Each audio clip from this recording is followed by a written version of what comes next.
আচ্ছা, গত ক্লাসে আমরা দেখছিলাম যে কিভাবে একটা অ্যাক্সিয়ালি লোডেড কলামের ডিজাইন লোড বা অ্যালাউয়েবল লোড বের করতে হয়, ঠিক আছে? সো আজকে আমরা দেখবো যে কিভাবে অ্যাক্সিয়াল কলামকে ডিজাইন করতে হয়। আগের দিন দেখছিলাম অ্যাক্সিয়াল কলামের লোড ক্যাপাসিটি বের করা বা ডিজাইন লোড পিইউ বের করা। আজকে হচ্ছে আমরা দেখবো যে কিভাবে অ্যাক্সিয়াল কলামকে আমরা ডিজাইন করতে পারি, ঠিক আছে? লেকচার 5। তো এখানে বলা আছে যে design square tight column to support an axial dead load এত live load এত using FC prime FY material properties দেওয়া আছে and the steel ratio of about 5%। এখানে about শব্দের অর্থ কিন্তু সম্পর্কে না, এখানে about 5% মানে হচ্ছে 5% এর কাছাকাছি আর কি, ঠিক আছে? 5% এর আশেপাশে, প্রায় 5%। ডিজাইন দ্য নেসেসারি টাইজ, একটা টাইট কলাম ডিজাইন করতে হবে, আমরা দেখেই বুঝতে পারছি, এবং টাই বার ডিজাইন করতে হবে। তো এখানে অ্যাক্সিয়াল ডেড লোড আর লাইভ লোড দেওয়া আছে কিলো পাউন্ডে। এখানে এটা কিন্তু ওয়ার্কিং লোড, এটা কিন্তু ফ্যাক্টরড লোড না। এই লোডকে কি বলা হয়? ওয়ার্কিং লোড বা আনফ্যাক্টরড লোড।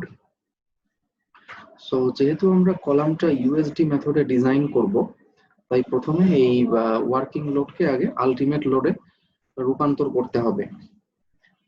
কারণ ইউএসডি মেথডে কি আমরা ওয়ার্কিং লোড নিয়ে কাজ করি নাকি আলটিমেট লোড নিয়ে কাজ করি? অবশ্যই আলটিমেট লোড, ঠিক আছে? সো আমরা এখানে এই যে লোড ফ্যাক্টর দ্বারা গুণ করে আমরা হচ্ছে আলটিমেট লোড পিইউটা আগে বের করে নিলাম, ঠিক আছে? যে আমরা যে কলামটা ডিজাইন করব এই কলামের উপরে 851 কিলো পাউন্ড অ্যাক্সিয়াল লোড আসছে। আচ্ছা, এখন যদি লোডটা অ্যাক্সিয়াল না হয়ে ইসেন্ট্রিক লোড হয় তাহলে আমরা কি করব?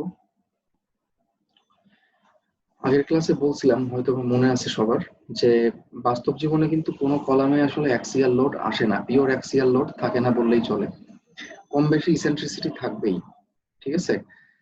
সো ইসেন্ট্রিসিটি থাকা মানে কি? মোমেন্ট থাকা। সো সেক্ষেত্রে আমরা তাহলে কিভাবে ডিজাইন করতে পারি? ব্যাপারটা হচ্ছে এরকম যে ধরেন যে একটা অ্যাক্সিয়ালি লোডেড কলামের ডিজাইন আর একটা ইসেন্ট্রিক্যালি লোডেড কলামের ডিজাইন আসলে একই, শুধুমাত্র যদি ইসেন্ট্রিসিটি থাকে তাহলে যে মোমেন্টটা আসে সেই মোমেন্টটা আলাদাভাবে কনসিডার করতে হয়, ঠিক আছে? ধরেন যে এইটা হচ্ছে একটা কলাম, ঠিক আছে? দেখা যাচ্ছে এই কলামের উপরে ভার্টিক্যাল লোড আছে কলাম সেকশন থেকে একটু দূরে, ঠিক আছে? অর্থাৎ হচ্ছে কতটুকু ই পরিমাণ ডিস্টেন্স দূরে লোড আছে, পি লোড আছে। তাহলে এটাকে আমরা এইভাবে চিন্তা করতে পারি যে সেম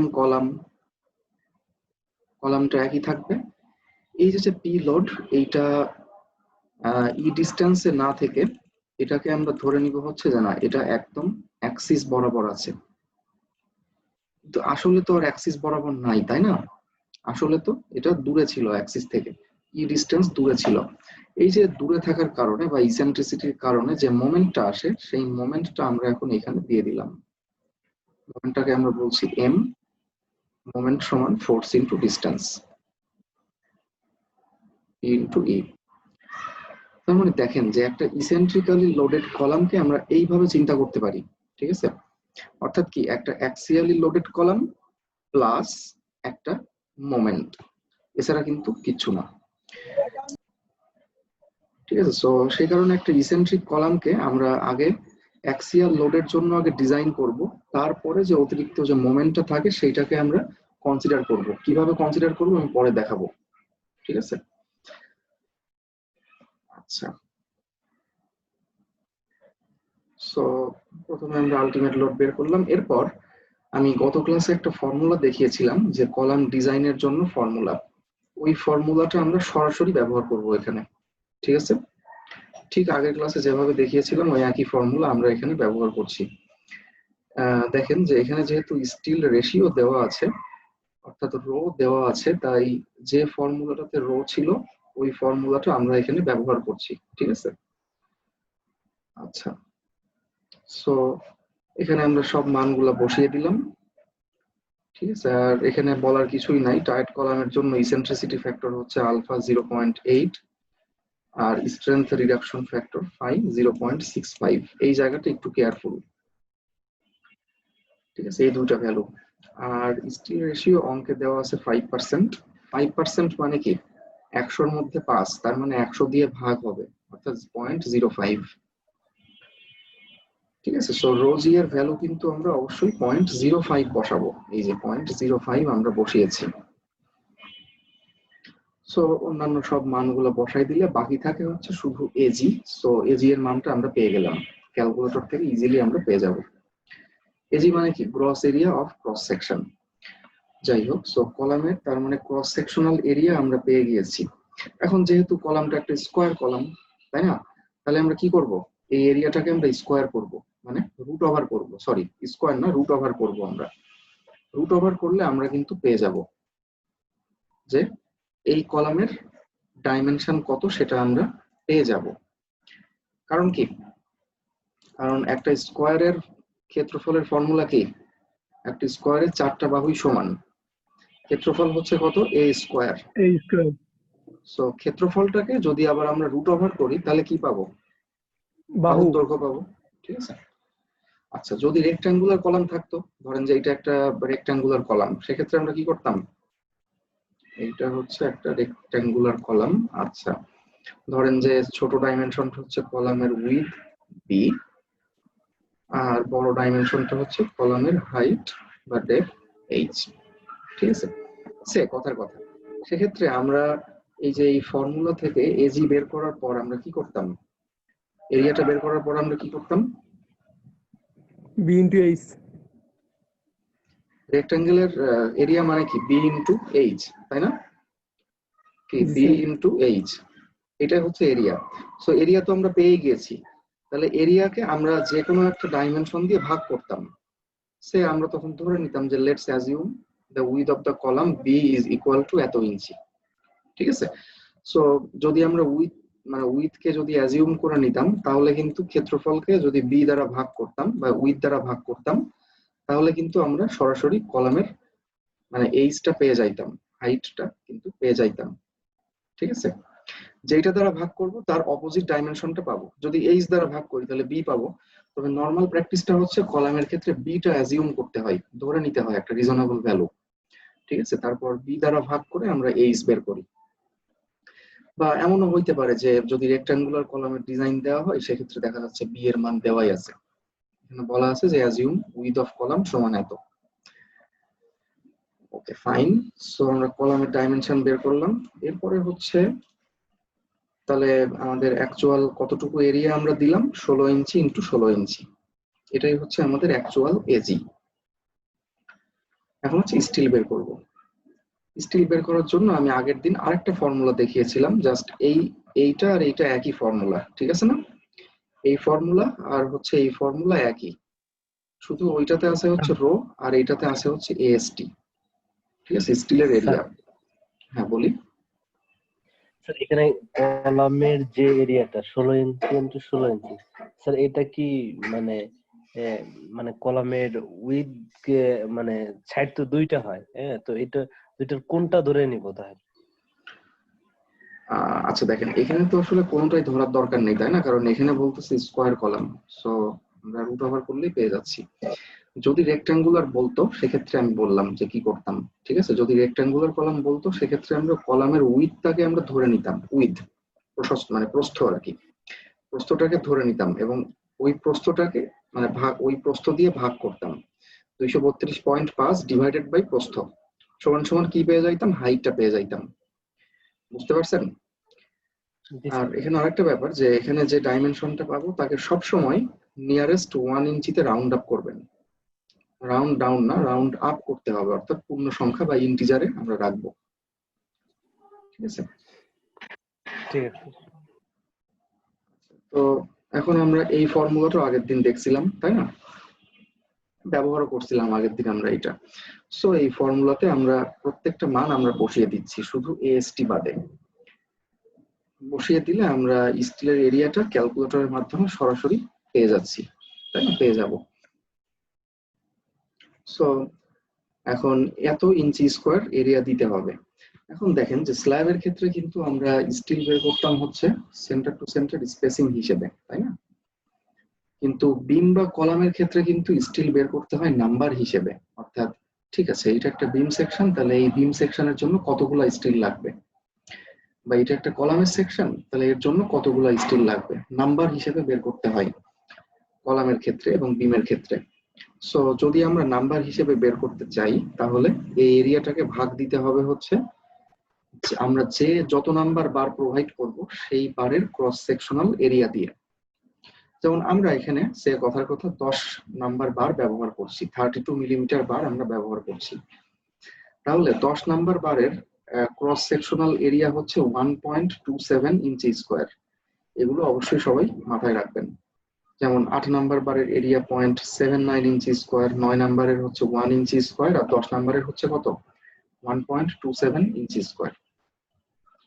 সো 9.84 ডিভাইডেড বাই 1.27, ঠিক আছে, এটা ভাগ করলে আমরা এটা 6 পয়েন্ট সামথিং পাবো। 6 পয়েন্ট, আচ্ছা এটা হচ্ছে আসে 9.84 ডিভাইডেড বাই 1.27, এটা আসে হচ্ছে, সরি এটা আসে 7.7, ঠিক আছে। আর 7.7 মানে কি, অবশ্যই 8টা বার দিতে হবে। ওকে, এরপর আমরা কি করব, টাই বার ডিজাইন করব। আমরা ধরে নিচ্ছি যে আমরা নাম্বার 3 টাই বার এখানে ব্যবহার করব। 10 মিলিমিটার বার আমরা টাই বার হিসেবে ব্যবহার করতে পারবো। কারণ কি, কারণ হচ্ছে এখানে মেন বারের ডায়ামিটার কত, মেন বার হচ্ছে নাম্বার 10। যদি মেন বার এর থেকেও বড় হইতো, নাম্বার 11 বা নাম্বার 12 হইতো, তখন আমাদেরকে টাই বার নাম্বার 4 ব্যবহার করতে হইতো। কিন্তু নাম্বার 10 পর্যন্ত থাকলে বা এর থেকে কম থাকলে, মেন বার যদি এর থেকে কম থাকে, তাহলে কিন্তু আমরা নাম্বার 3 টাই বার ব্যবহার করতে পারি, ঠিক আছে। আচ্ছা, তাহলে এখন আমরা স্পেসিংটা বের করি। আমরা আগের দিন দেখছিলাম যে স্পেসিং 3টা ক্রাইটেরিয়া থেকে আসে। প্রথমটা হচ্ছে 48 ইন্টু টাই বার ডায়ামিটার। তো 48 তো কনস্ট্যান্ট, আর টাই বারের ডায়ামিটার কত, নাম্বার 3 বারের ডায়ামিটার হচ্ছে 3/8 ইঞ্চি। ওকে, পেলাম আমরা একটা। নাম্বার 2 ছিল হচ্ছে 16 ইন্টু মেইন বার। মেইন বার হচ্ছে নাম্বার 10 বার আমরা দিয়েছি, আর নাম্বার 10 বারের ডায়ামিটার হচ্ছে 10 ডিভাইডেড বাই 8 ইঞ্চি, মানে যত নাম্বার বার হবে তত ডিভাইডেড বাই 8 ইঞ্চি। ওকে, তাহলে আমরা পেলাম। আচ্ছা, এখানে একটা কথা আমি প্রসঙ্গক্রমে বলে রাখি যে যদি এখানে মেন বার একাধিক রকমের হয়, যেমন অনেক ক্ষেত্রেই কিন্তু কলামে দেখা যাচ্ছে 10 নাম্বার বার দেয় 4টা, দেখা যাচ্ছে 9 নাম্বার বার দিয়েছে 4টা, আবার 8 নাম্বার বার দিয়েছে 2টা, এরকম কিন্তু অনেক ক্ষেত্রেই করে। যদি একাধিক রকমের মেন বার থাকে, সেক্ষেত্রে এখানে সবচেয়ে ছোট যে মেন বার বা সবচেয়ে কম ডায়ামিটারের যে মেইন বার, সেই ডায়ামিটার দ্বারা এখানে গুণ করতে হবে। ওকে, নাম্বার 3 কি ছিল, লিস্ট কলাম ডাইমেনশন। এখানে তো লিস্ট কলাম ডাইমেনশন 16 ইঞ্চি, তাই না, কারণ কলামটাই হচ্ছে 16/16। সো লিস্ট কলাম ডাইমেনশনও 16 ইঞ্চি, মানে ক্ষুদ্রতম কলামের ডাইমেনশন হচ্ছে 16 ইঞ্চি। তাহলে 3টা ক্রাইটেরিয়া থেকে আমরা সবচেয়ে ছোট যে মানটা পাবো সেটাই আমরা স্পেসিং হিসেবে গ্রহণ করব। তাহলে এখানে সবচেয়ে ছোট মান কোনটা এই 3টার মধ্যে, কি 16 ইঞ্চি, কারণ সেজন্য স্পেসিং হচ্ছে 16 ইঞ্চি সেন্টার টু সেন্টার। এবং আমরা এই যে ডিজাইনের আউটপুটটাকে আমরা দেখিয়ে দিলাম, কলামের ডাইমেনশন, তারপরে মেন বার, তারপরে টাই বারের স্পেসিং, আমরা সবকিছু দেখিয়ে দিলাম। ক্লিয়ার কভার হচ্ছে 1.5 ইঞ্চি, মানে কলামের জন্য যে মিনিমাম ক্লিয়ার কভার সেটা আমরা এখানে দিচ্ছি 1.5 ইঞ্চি, ঠিক আছে। তাহলে এইটাই হচ্ছে মোটামুটি কলামের ডিজাইন, এটা আমাদের ডিজাইন আউটপুট। এখন একটা জিনিস এখানে চেক করা বাকি আছে, সেটা হচ্ছে যে পাশাপাশি 2টা মেন বারের মধ্যে সে যে কোনো 2টা বার হতে পারে, এই 2টা হতে পারে, আবার এই 2টা হতে পারে। অর্থাৎ পাশাপাশি 2টা মেন বারের মধ্যে ক্লিয়ার স্পেসিং বা ইনার ডিস্টেন্স, এটা কি 6 ইঞ্চি থেকে বেশি আছে না কম আছে, এটা চেক করতে হবে, ঠিক আছে। যদি দেখা যায় যে 2টা পাশাপাশি মেইন বারের মধ্যে ডিস্টেন্স 6 ইঞ্চি থেকে বেশি আছে, সেক্ষেত্রে কিন্তু এই ডিস্টেন্সটা যদি 6 ইঞ্চি থেকে বেশি হয়, সেক্ষেত্রে কিন্তু অতিরিক্ত টাই বার ব্যবহার করতে হবে, ঠিক আছে। একটা টাই বারে হবে না, আরো অ্যাডিশনাল টাই বার লাগবে। সো তাহলে আগে আমরা দেখি যে আমাদের এই কলামে এই ক্লিয়ার স্পেসিংটা কত আছে। So clear spacing between main bar বা লংগিটিউডিনাল বার, এখানে এগুলো বলার কিছু নাই, কলামের ডাইমেনশনটাকে হাফ করা হয়েছে, তারপর সেখান থেকে ক্লিয়ার কভার বাদ দেওয়া হয়েছে, টাই বারের ডায়ামিটার বাদ দেওয়া হয়েছে, আর হচ্ছে 1.5 ইন্টু বার ডায়ামিটার, অর্থাৎ দেড়টা বারের ডায়ামিটার বাদ দেওয়া হয়েছে। এটা আপনারা বসে বসে মিলাবেন যে কি কি জিনিস বিয়োগ করলে আমরা এই ক্লিয়ার স্পেসিংটা পেয়ে যাই। ঠিক আছে, সো দেখা যাচ্ছে যে এখানে ক্লিয়ার স্পেসিং হচ্ছে 4.25 ইঞ্চি, 6 ইঞ্চি থেকে কম। 6 ইঞ্চি থেকে কম হইলে কোনো সমস্যা নাই, অর্থাৎ অতিরিক্ত কোনো টাই বার প্রয়োজন নাই। So no additional tie is required, কোনো অতিরিক্ত টাই প্রয়োজন নাই। যদি 6 ইঞ্চি থেকে বড় হইতো সেক্ষেত্রে আমরা টাই বার অতিরিক্ত দিতাম। ঠিক আছে,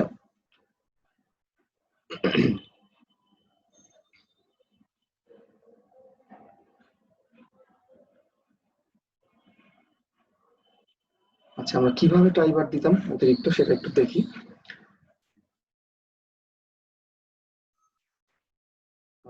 নাদিম হোসেন স্যারের বইয়ের কলাম এবং ফুটিং এর জন্য আমরা এই বইটা রেফারেন্স হিসেবে ব্যবহার করছি।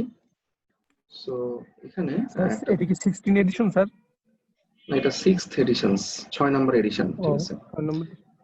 আচ্ছা সো এখানে আমরা একটা চ্যাপ্টার দেখতে পাবো, শর্ট কলাম মনে হয় চ্যাপ্টারের নামটা, কোথায় গেল?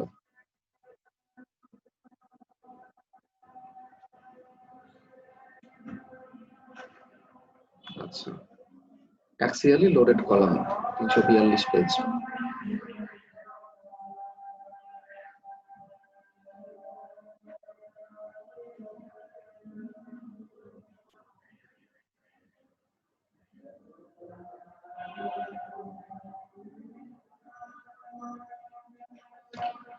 এই যে অ্যাক্সিয়ালি লোডেড কলামস, সো এখানে অনেক কথাবার্তা লেখা আছে।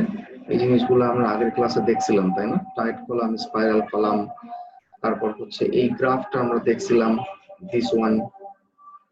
আচ্ছা এরপর হচ্ছে আমরা এইটা দেখছিলাম, না এটা আমরা আজকে দেখবো, সরি।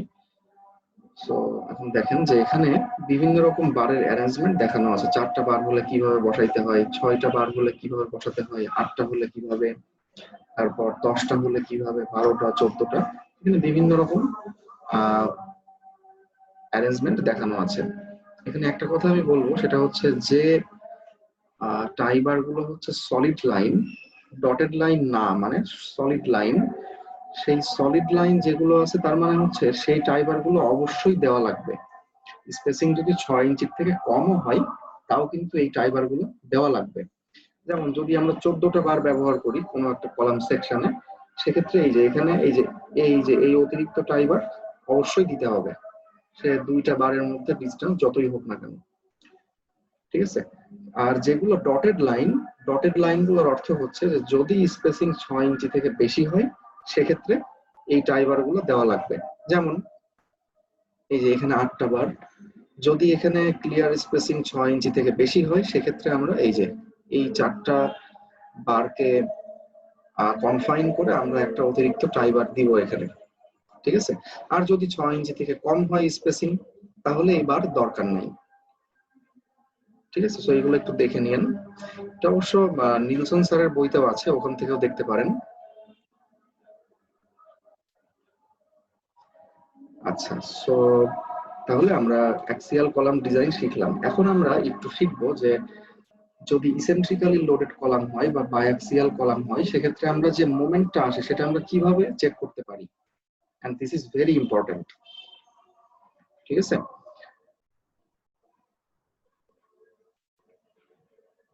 আচ্ছা আমি একটা ডায়াগ্রাম দেখাচ্ছি বই থেকে। আমি একটা ডায়াগ্রাম এখন দেখাবো, এই ডায়াগ্রামটাকে হচ্ছে বলা হয় ইন্টারঅ্যাকশন ডায়াগ্রাম বা লোড মোমেন্ট ইন্টারঅ্যাকশন ডায়াগ্রাম।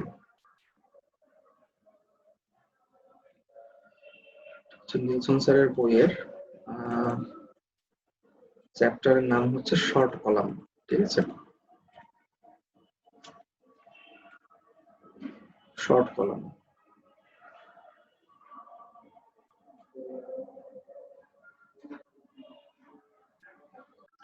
আচ্ছা এইটা আমি একটু আগে বলছি কিন্তু যে ইসেন্ট্রিক কলাম যদি এরকম ভাবে লোড থাকে সেক্ষেত্রে আমরা অ্যাক্সিয়াল লোড নিব এবং একটা মোমেন্ট নিব, ঠিক আছে। আচ্ছা, সো এখন আমি একটা ডায়াগ্রাম দেখাচ্ছি, দিস ওয়ান।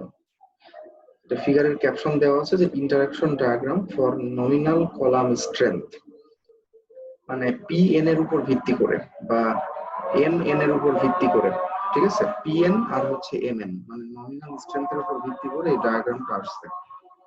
আচ্ছা, in combined bending and axial load, আমরা কি জানি একটা কলামে অ্যাক্সিয়াল লোডও থাকে আবার কলামে কিন্তু বেন্ডিংও হয়, তাই না? কলামে অবশ্যই বেন্ডিং হয়, কারণ যখনই ইসেন্ট্রিক লোড আসবে, এই যে এরকম ভাবে যখনই মুভমেন্ট কাজ করবে তখনই এই কলামটা এই যে এইভাবে কিন্তু বেন্ড হওয়ার চেষ্টা করবে। অবশ্যই খালি চোখে দেখা যায় না কারণ এর পরিমাণটা খুবই সামান্য, বাট কলাম কিন্তু এইভাবে বেন্ড হইতে চাই।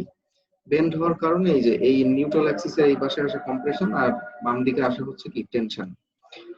সো কলামের ক্ষেত্রে আসলে ফ্লেক্সার বা বেন্ডিং এইভাবে কাজ করে, ঠিক আছে।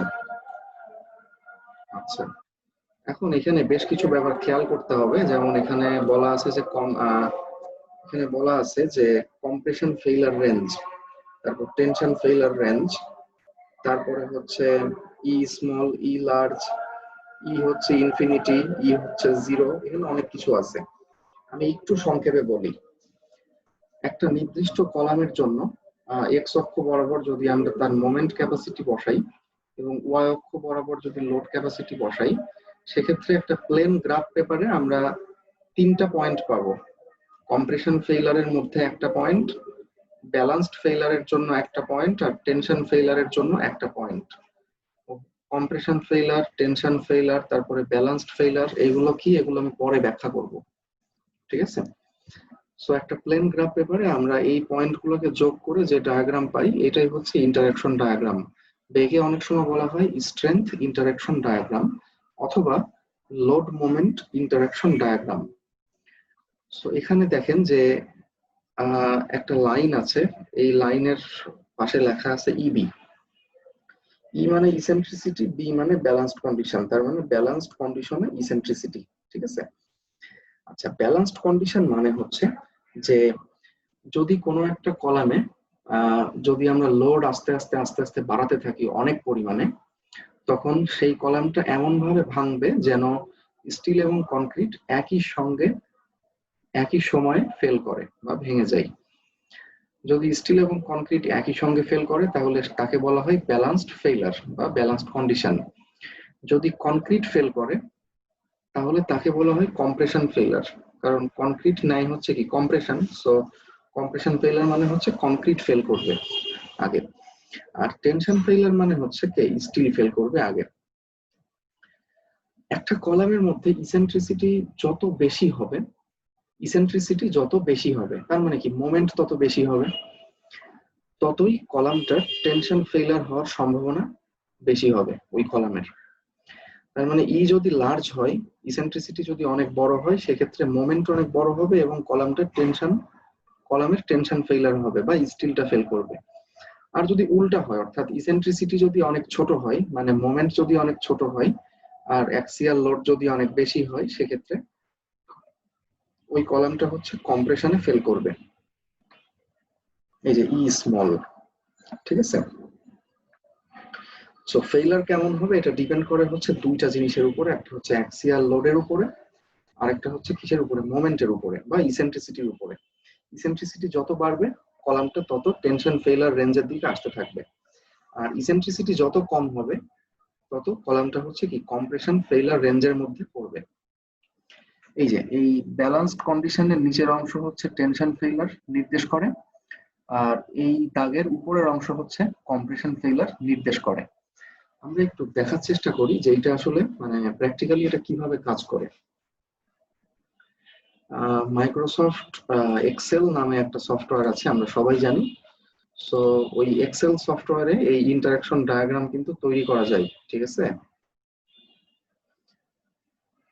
আমার কাছে একটা মানে তৈরি করা একটা ফরম্যাট আছে, তো সেটা আমি সবার সঙ্গে শেয়ার করছি যাতে সবার প্র্যাকটিক্যাল লাইফে এগুলো বুঝতে সুবিধা হয় আর কি।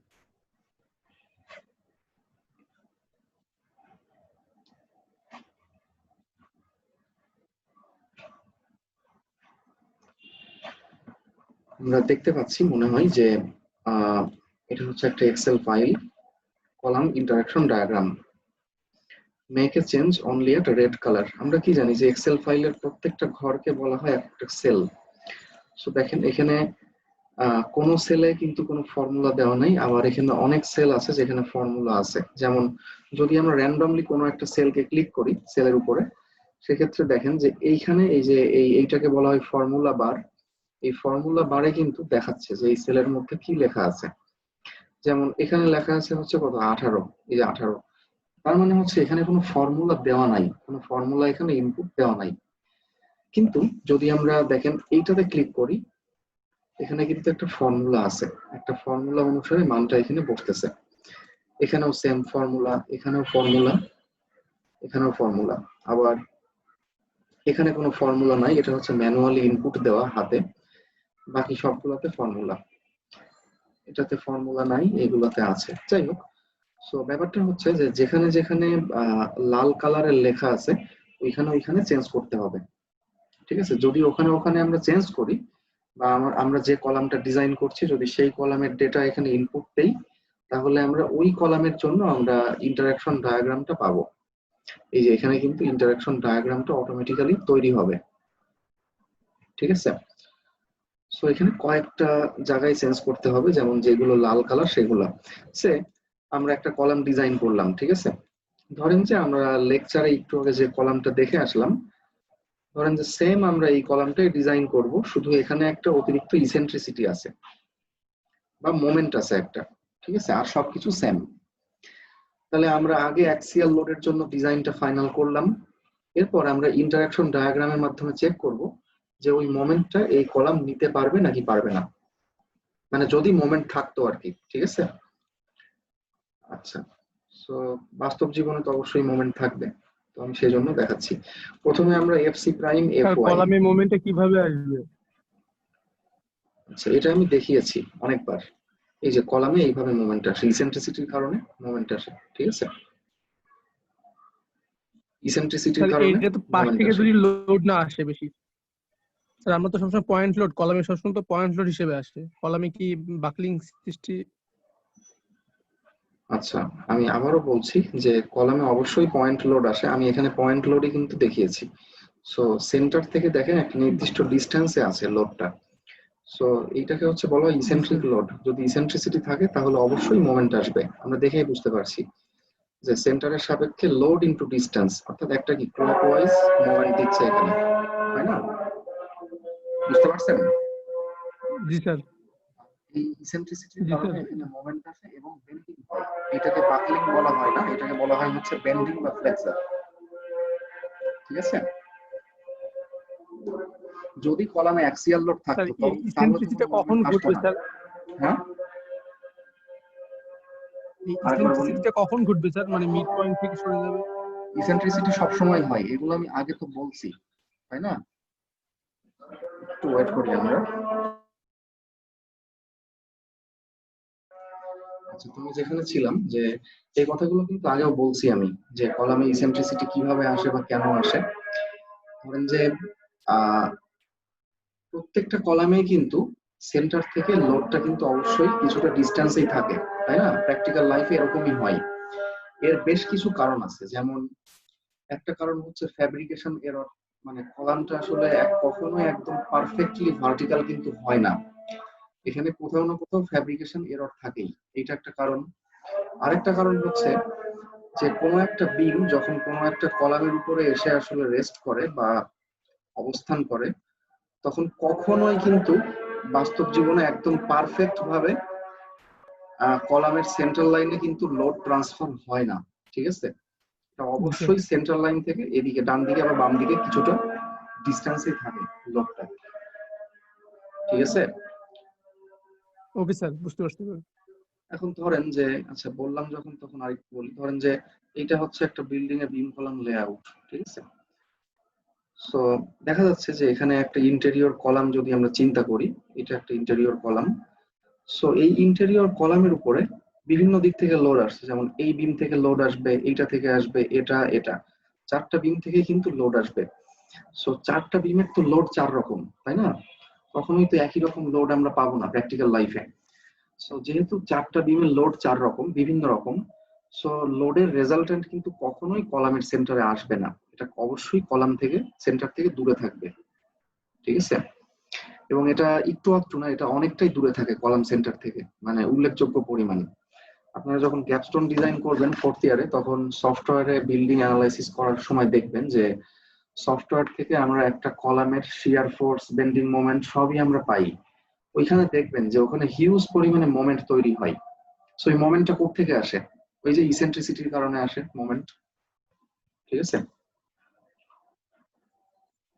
আচ্ছা, জি সো স্যার। আমি যেখানে ছিলাম যে প্রথমে আমরা ম্যাটেরিয়ালের প্রপার্টিজ ইনপুট দিব, এরপরে আমরা ইনপুট দিব হচ্ছে কলামের কনক্রিটের মডুলাস, কনক্রিট না, স্টিলের মডুলাস অফ ইলাস্টিসিটি ই। সাধারণত স্টিলের ই হচ্ছে 29,000 কেএসআই, এর আশেপাশে হয় আর কি, ঠিক আছে? সো আমরা এটাই দিলাম। এরপরে কলামের বি এবং এইচ, অর্থাৎ দৈর্ঘ্য এবং প্রস্থ, এই যে এখানে বি এবং এইচ কে ডিফাইন করা আছে, আমরা বি এবং এইচ এখানে ইনপুট দিব, ঠিক আছে? আমরা এখানে কলামের ডাইমেনশন কত পেয়েছি? আমাদের ডিজাইন থেকে 16x16, তাই না? আচ্ছা ঠিক আছে, আমরা এখানে 16x16 এটা ইনপুট দিলাম।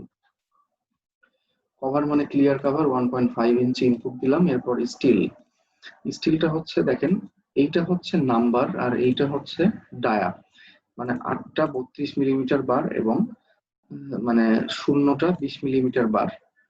সো আমাদের এখানে কিন্তু এরকমই, তাই না? 20 মিলিমিটারের বার কিন্তু আমরা ব্যবহার করি নাই।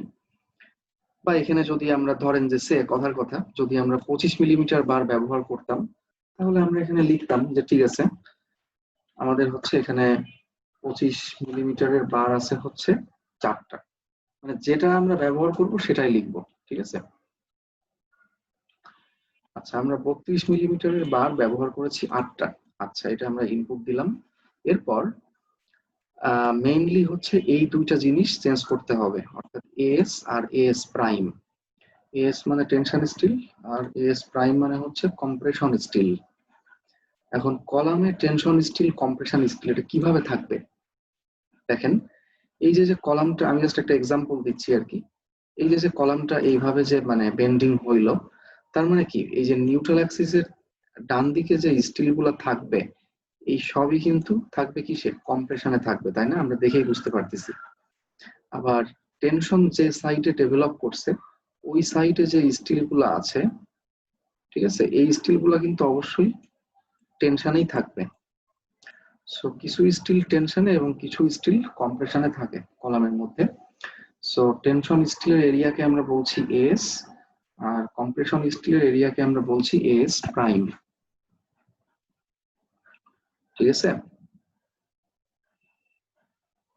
আচ্ছা, সো ওকে স্যার। আমরা আসলে এখনো জানি না যে আমরা যে স্টিলটা দিয়েছি 8টা 10 নাম্বার বার, 8টা 10 নাম্বার বারের মধ্যে কয়টা বার টেনশন স্টিল হিসেবে কাজ করবে বা কয়টা বার কম্প্রেশন স্টিল হিসেবে কাজ করবে, উই ডোন্ট নো এক্স্যাক্টলি। সে কারণে আমরা ধরে নিব এখন যে আমরা আর কি যতটুকু স্টিল দিলাম টোটাল, তার অর্ধেক অংশ হচ্ছে টেনশন স্টিল আর বাকি অর্ধেক হচ্ছে কম্প্রেশন স্টিল, ঠিক আছে? সো 8টা 10 নাম্বার বার, তার মানে 8 ইন্টু 1.27, টোটাল এরিয়া হচ্ছে 10.16 ইঞ্চি স্কোয়ার।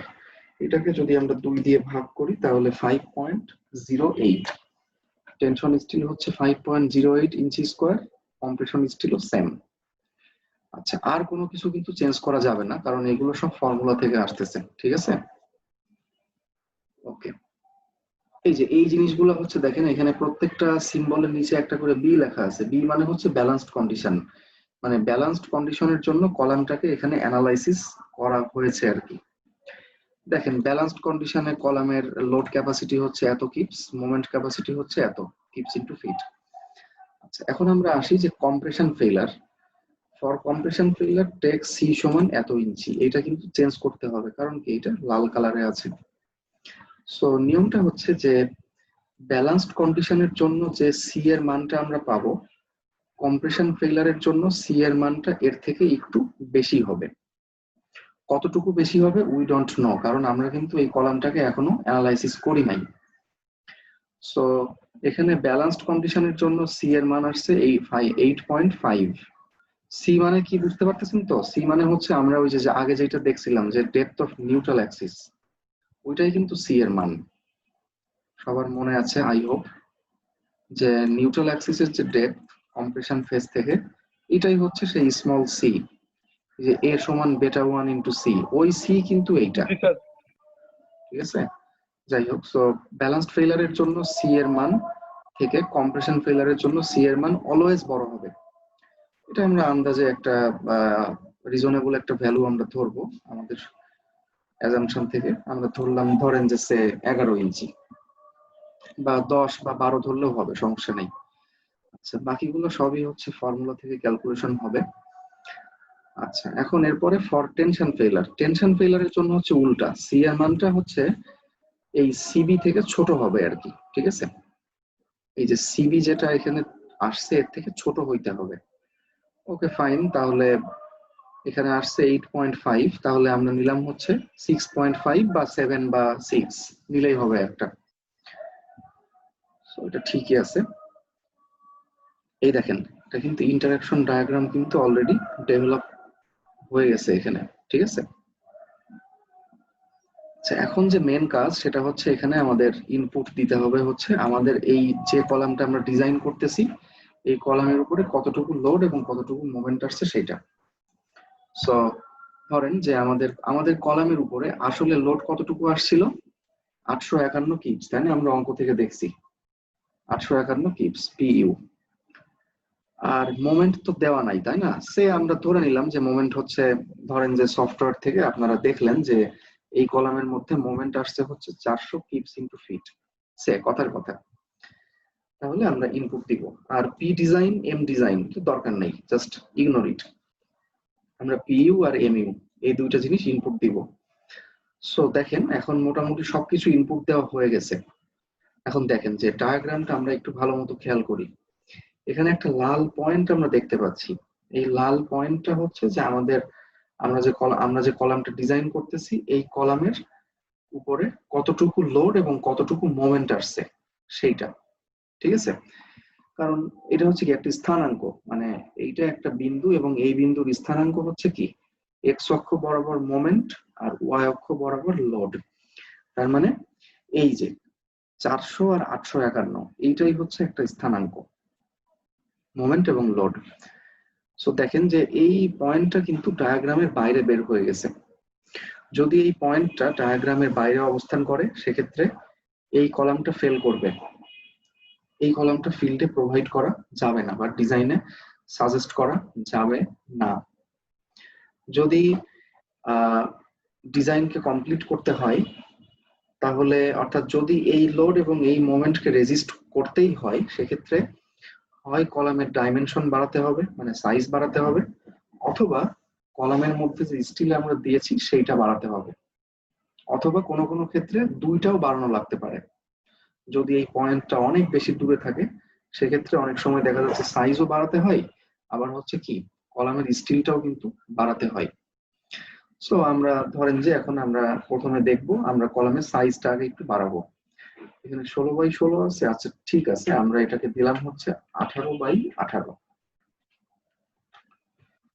দেখি কি অবস্থা।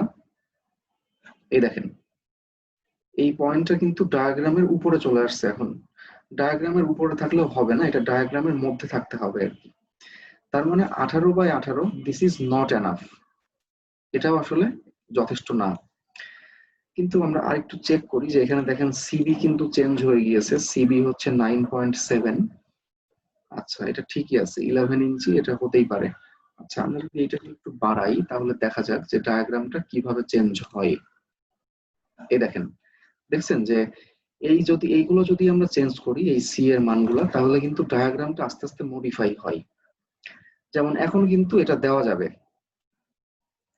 আবার টেনশন ফেইলারের জন্য, আচ্ছা এটা চেঞ্জ করে লাভ নাই, কারণ টেনশন এখানে চেঞ্জ করলে শুধুমাত্র এর নিচের অংশে চেঞ্জ হয় আর কি। তো এইটা আমরা দিতে পারবো, ঠিক আছে? 18 ইঞ্চি বা 18 ইঞ্চি কলাম এবং এই স্টিলের মাধ্যমে আমরা এই লোড আর এই মোমেন্টকে কিন্তু রেজিস্ট করতে পারবো, সমস্যা নেই। কিন্তু বেটার হয় যে যদি এই পয়েন্টটা আরেকটু ভেতরে আসে, কারণ এটা আসলে প্রায় ডায়াগ্রামের উপরে চলে গেছে আর কি। সে কথার কথা, আমরা ধরেন যে স্টিলটা একটু বাড়াই দিব এবার, ঠিক আছে? স্টিল আগে দিচ্ছিলাম 8টা বার, আর এখন আমরা দিব হচ্ছে সে আরো 2টা বার আমরা বাড়াই দিলাম, 10টা দিলাম। যদি 10টা স্টিল আমরা দেই তাহলে এস কত হবে? 6.35। আচ্ছা, আমরা ইনপুট দিয়ে দেখি কি অবস্থা হয়। সরি, 6.35, এটা হচ্ছে 6.35। আচ্ছা দেখি, এই দেখেন এটা কিন্তু অনেকটা সেফ সাইডে চলে আসছে আরো, তাই না? পয়েন্টটা কিন্তু আরো ভেতরে চলে আসছে। তার মানে এই কলামটা এখন এটা দেওয়া যেতে পারে বা সাজেস্ট করা যেতে পারে, ঠিক আছে না? সো এইভাবে কিন্তু আমরা মোমেন্টকে মানে চেক করি আর কি। এখন ধরেন যে যদি এই মোমেন্টের পরিমাণটা আরো অনেক বেশি হইতো, সে এটা হচ্ছে 600 হইতো, দেখা যাচ্ছে মোমেন্ট হচ্ছে 600 আর অ্যাক্সিয়াল লোড হচ্ছে অনেক কম, সে 400, অনেক সময় এরকম হইতে পারে। সো আমি বলছিলাম কি যে অ্যাক্সিয়াল লোড যদি কম হয় আর মোমেন্ট যদি বেশি হয়, সেক্ষেত্রে কলামটা হচ্ছে টেনশন ফেলারের দিকে যাবে। দেখেন এখন পয়েন্টটা কিন্তু এই যে এই টেনশন ফেলার রিজিয়নের মধ্যে আছে, দেখছেন? মোমেন্ট যত বেশি হবে তত এইটা টেনশন ফেলার হওয়ার সম্ভাবনা বাড়তে থাকবে। 700 হইলে এই যে এটা বাইরে বের হয়ে গেছে, তার মানে কি আবারও স্টিল বাড়াতে হবে বা ডাইমেনশনটা বাড়াতে হবে। সো এইভাবে আমরা ইন্টারাকশন ডায়াগ্রামের মাধ্যমে যে কোনো মোমেন্ট আমরা চেক করতে পারি যে কোনো একটা নির্দিষ্ট মোমেন্ট একটা কলাম কি সাপোর্ট করতে পারবে না পারবে না। আচ্ছা, কারো কোনো কোশ্চেন আছে? না স্যার, ওকে স্যার।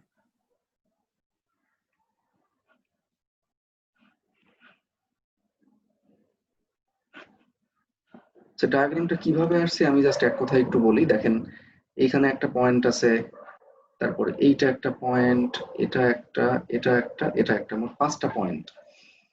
আমি একটু সবাইকে রিমাইন্ড করাচ্ছি, ওয়াই অক্ষ বরাবর হচ্ছে কি মোমেন্ট, সরি লোড। তার মানে যদি মোমেন্ট 0 হয় তখন কলামের যে লোড ক্যাপাসিটি সেটা হচ্ছে এইটা, এই যে যদি মোমেন্ট 0 হয় তখন কলামের লোড ক্যাপাসিটি হচ্ছে 1820 কিপস, এটা হচ্ছে এই পয়েন্ট, অর্থাৎ 0,1820 এই পয়েন্টের স্থানাঙ্ক। এরপর এইটা হচ্ছে কি কম্প্রেশন ফেইলারের জন্য কলামের লোড ক্যাপাসিটি, এই যে কম্প্রেশন ফেইলারের জন্য পি এবং এম, এইটা হচ্ছে এই যে এই দুইটা সংখ্যা হচ্ছে এই বিন্দুর স্থানাঙ্ক, ঠিক আছে? আচ্ছা, আর এই যে এই পয়েন্টটা হচ্ছে একদম ডান দিকে যে পয়েন্টটা আছে এই যে এই লাইনের মাথায়, এই পয়েন্টটা হচ্ছে ব্যালান্সড ফেইলারের জন্য কলামের লোড এবং মোমেন্ট ক্যাপাসিটি, অর্থাৎ এই যে এই দুইটা সংখ্যা এই বিন্দুর স্থানাঙ্ক। টেনশন ফেইলারের জন্য লোড এবং মোমেন্ট ক্যাপাসিটি এটা হচ্ছে এই যে এই পয়েন্টের স্থানাঙ্ক। আর এইটা হচ্ছে যখন এক্স অক্ষ বরাবর কি আছে আমি আবারও বলছি, ইন্টারাকশন ডায়াগ্রামের এক্স অক্ষ বরাবর মোমেন্ট থাকে। তার মানে যখন শুধুমাত্র কলামে মোমেন্টই আছে, কোনো অ্যাক্সিয়াল লোড নাই, কোনো অ্যাক্সিয়াল লোড নাই, পি সমান 0, শুধুমাত্র মোমেন্ট কাজ করে, তখন ওই কলামের মোমেন্ট ক্যাপাসিটি হচ্ছে 377 কিপস ইনটু ফিট। এটা হচ্ছে এই বিন্দুর স্থানাঙ্ক 377,0, এই পয়েন্টের স্থানাঙ্ক। এখন আপনারা বলতে পারেন যে কলামে অ্যাক্সিয়াল লোড 0 কিভাবে হয়? ব্যাপারটা হচ্ছে অনেক সময় বিভিন্ন হাই রাইজ বিল্ডিং এর অনেক কলামে এরকম দেখা যায় যে সেই কলামের ইসেন্ট্রিসিটি এতটাই বেশি যে মোমেন্ট চলে আসছে মানে লোডের তুলনায় অনেক বেশি, অর্থাৎ মোমেন্টের সাপেক্ষে দেখা যাচ্ছে অ্যাক্সিয়াল লোডটা নগণ্য, ঠিক আছে? অর্থাৎ একে আমরা বলতে পারি এইভাবে যে ইসেন্ট্রিসিটি হচ্ছে ইনফিনিটি বা অসীম। সেক্ষেত্রে মানে কলামের মোমেন্ট ক্যাপাসিটি হচ্ছে এম নট, অর্থাৎ এই যে এই বিন্দুটা বইতেও কিন্তু এটা দেওয়া ছিল, এই যে ইসেন্ট্রিসিটি যখন অসীম তখন কলামের মোমেন্ট ক্যাপাসিটি হচ্ছে এম নট, এটাই হচ্ছে এই বিন্দু। সো যাই হোক, আমরা এই 5টা পয়েন্ট যোগ করে আমরা ইন্টারাকশন ডায়াগ্রাম পাই, ঠিক আছে? এক্সেল কি করতেছে, এক্সেল হচ্ছে এই 5টা পয়েন্টের স্থানাঙ্ক আগে বের করতেছে, এরপর সে কি করতেছে তার সুবিধা মতো সেই 5টা পয়েন্টকে যোগ করে দিচ্ছে, ব্যাস এতটুকুই, ঠিক আছে? আর কিছু না। Okay sir fine. এক্সেল এর এই ফিগারটা কি অটোমেটিক চলে আসবে? হ্যাঁ, আমরা তো সেটাই দেখলাম, এক্সেল এর কোনো কিছু চেঞ্জ করলে তো ফিগারটা চেঞ্জ হয়ে যাচ্ছে না। এবং যদি আমরা কম্প্রেশন ফেলারের জন্য যদি এইটা একটু চেঞ্জ করি 11তেই, এই দেখেন ডায়াগ্রাম কিন্তু চেঞ্জ হচ্ছে। যদি এটা আমরা 13 দেই, সে কথার কথা, এই দেখেন ডায়াগ্রাম চেঞ্জ হচ্ছে। ঠিক আছে, স্যার বলতেছি আমি যে গ্রাফটা কি স্যার, গ্রাফটা কি সেটআপ করা লাগে এক্সেল এর উপরে, নাকি স্যার অটোমেটিক গ্রাফটা থাকে আর কি এই মানগুলো বসানোর সময়, যে গ্রাফটা আমার মানগুলো চেঞ্জ করতেছে? এইটা প্রোগ্রামিং করা আছে, গ্রাফটা ও কখনোই কিন্তু এক্সেল এ ছিল না। ঠিক আছে, এটা কিন্তু নিয়ে নিয়ে আসা লাগছে আর কি। এটা এক্সেল কে কমান্ড দিয়ে দেওয়া লাগছে যে এই যে যে পয়েন্ট গুলার স্থানাঙ্ক, এই যে এটা হচ্ছে ব্যালান্সড, তারপরে কম্প্রেশন ফেইলার, টেনশন ফেইলার, এখানে 5টা পয়েন্টের স্থানাঙ্ক আছে বললাম না। সো একে কমান্ড দিয়ে দেওয়া লাগছে যে এই 5টা পয়েন্টের স্থানাঙ্ক আগে এখানে বসাবা, তারপর সেই পয়েন্ট গুলোকে যোগ করবা। কারণ এক্সেলে কিন্তু আমরা আমরা কি জানি যে গ্রাফ কিন্তু এক্সেলে প্লট করা যায়, তাই না? আবার এক্সেল কিন্তু ক্যালকুলেশনও করতে পারে। সো এক্সেল এখানে কি করতেছে, ক্যালকুলেশন করতেছে, ক্যালকুলেশন করে পয়েন্টের স্থানাঙ্ক বের করতেছে এবং পয়েন্ট গুলাকে বসাচ্ছে। তারপর সে তার প্রোগ্রাম অনুযায়ী পয়েন্টকে যোগ করে দিচ্ছে, মানে তার সুবিধা অনুযায়ী সুইটেবল একটা ওয়েতে যোগ করতেছে। আচ্ছা ঠিক আছে, এটা হচ্ছে একটা প্লেন গ্রাফ। ঠিক আছে, প্লেন গ্রাফ পেপারে আমরা বসাইলে এরকম গ্রাফ পাবো, স্যার ডায়াগ্রাম আমাদের পাবো। কি এক্সেল শিটটা দেওয়া যাবে স্যার? আচ্ছা ঠিক আছে, এটা আমি গুগল ক্লাসরুমে শেয়ার করব, সমস্যা নেই।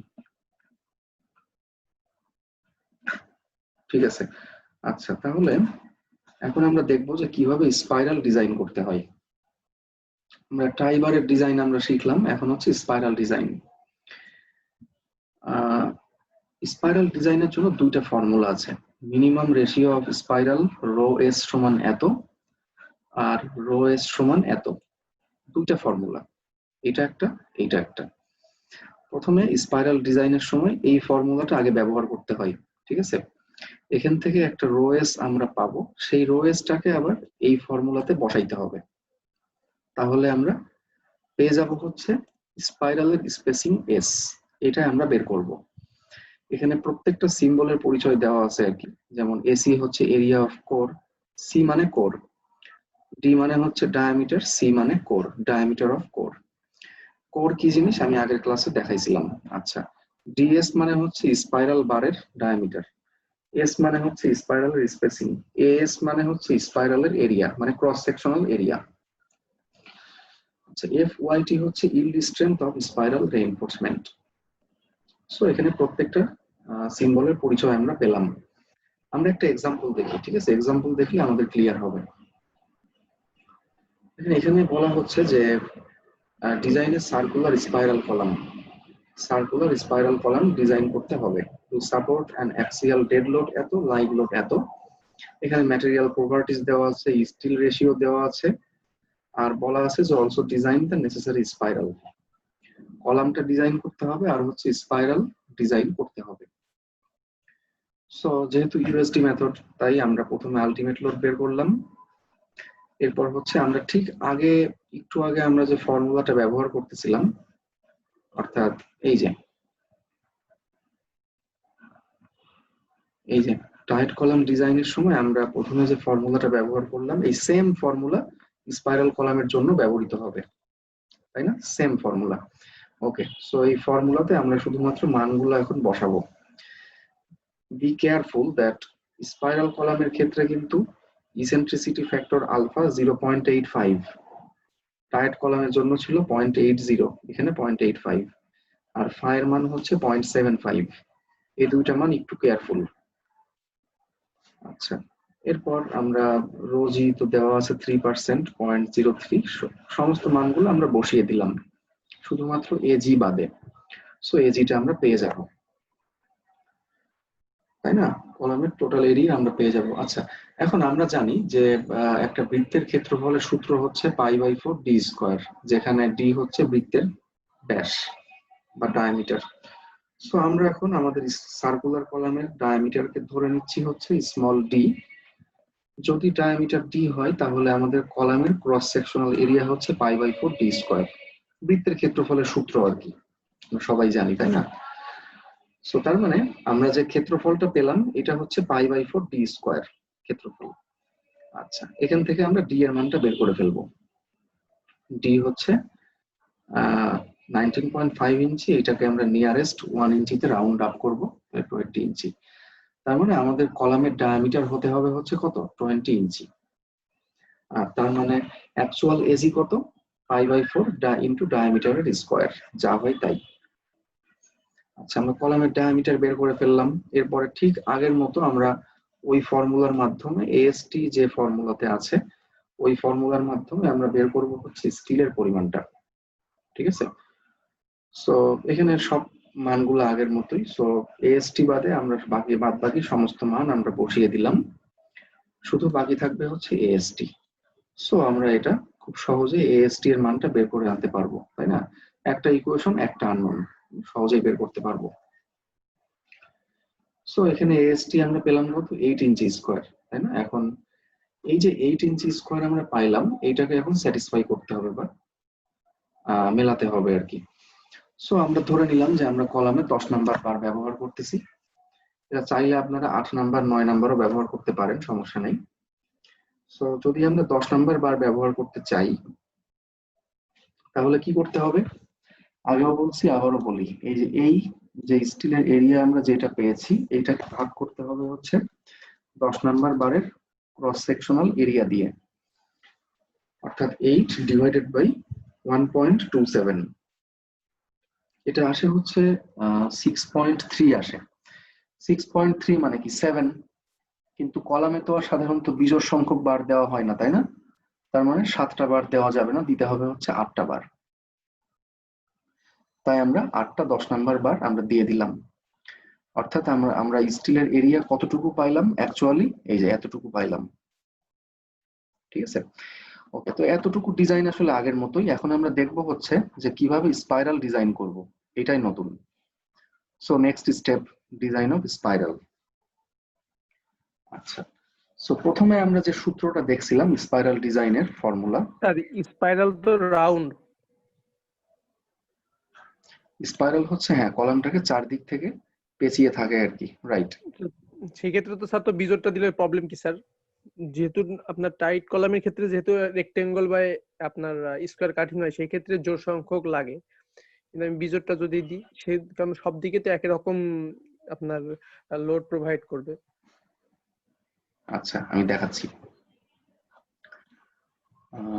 এখানে ব্যাপারটা হচ্ছে যে একটা স্পাইরাল কলামে যখন আমরা রেইনফোর্সমেন্ট বসাই, ঠিক আছে, তখন আমরা যে জিনিসটা কনসিডার করি সেটা হচ্ছে স্পাইরাল না, সরি, সার্কুলার কলামে আর কি।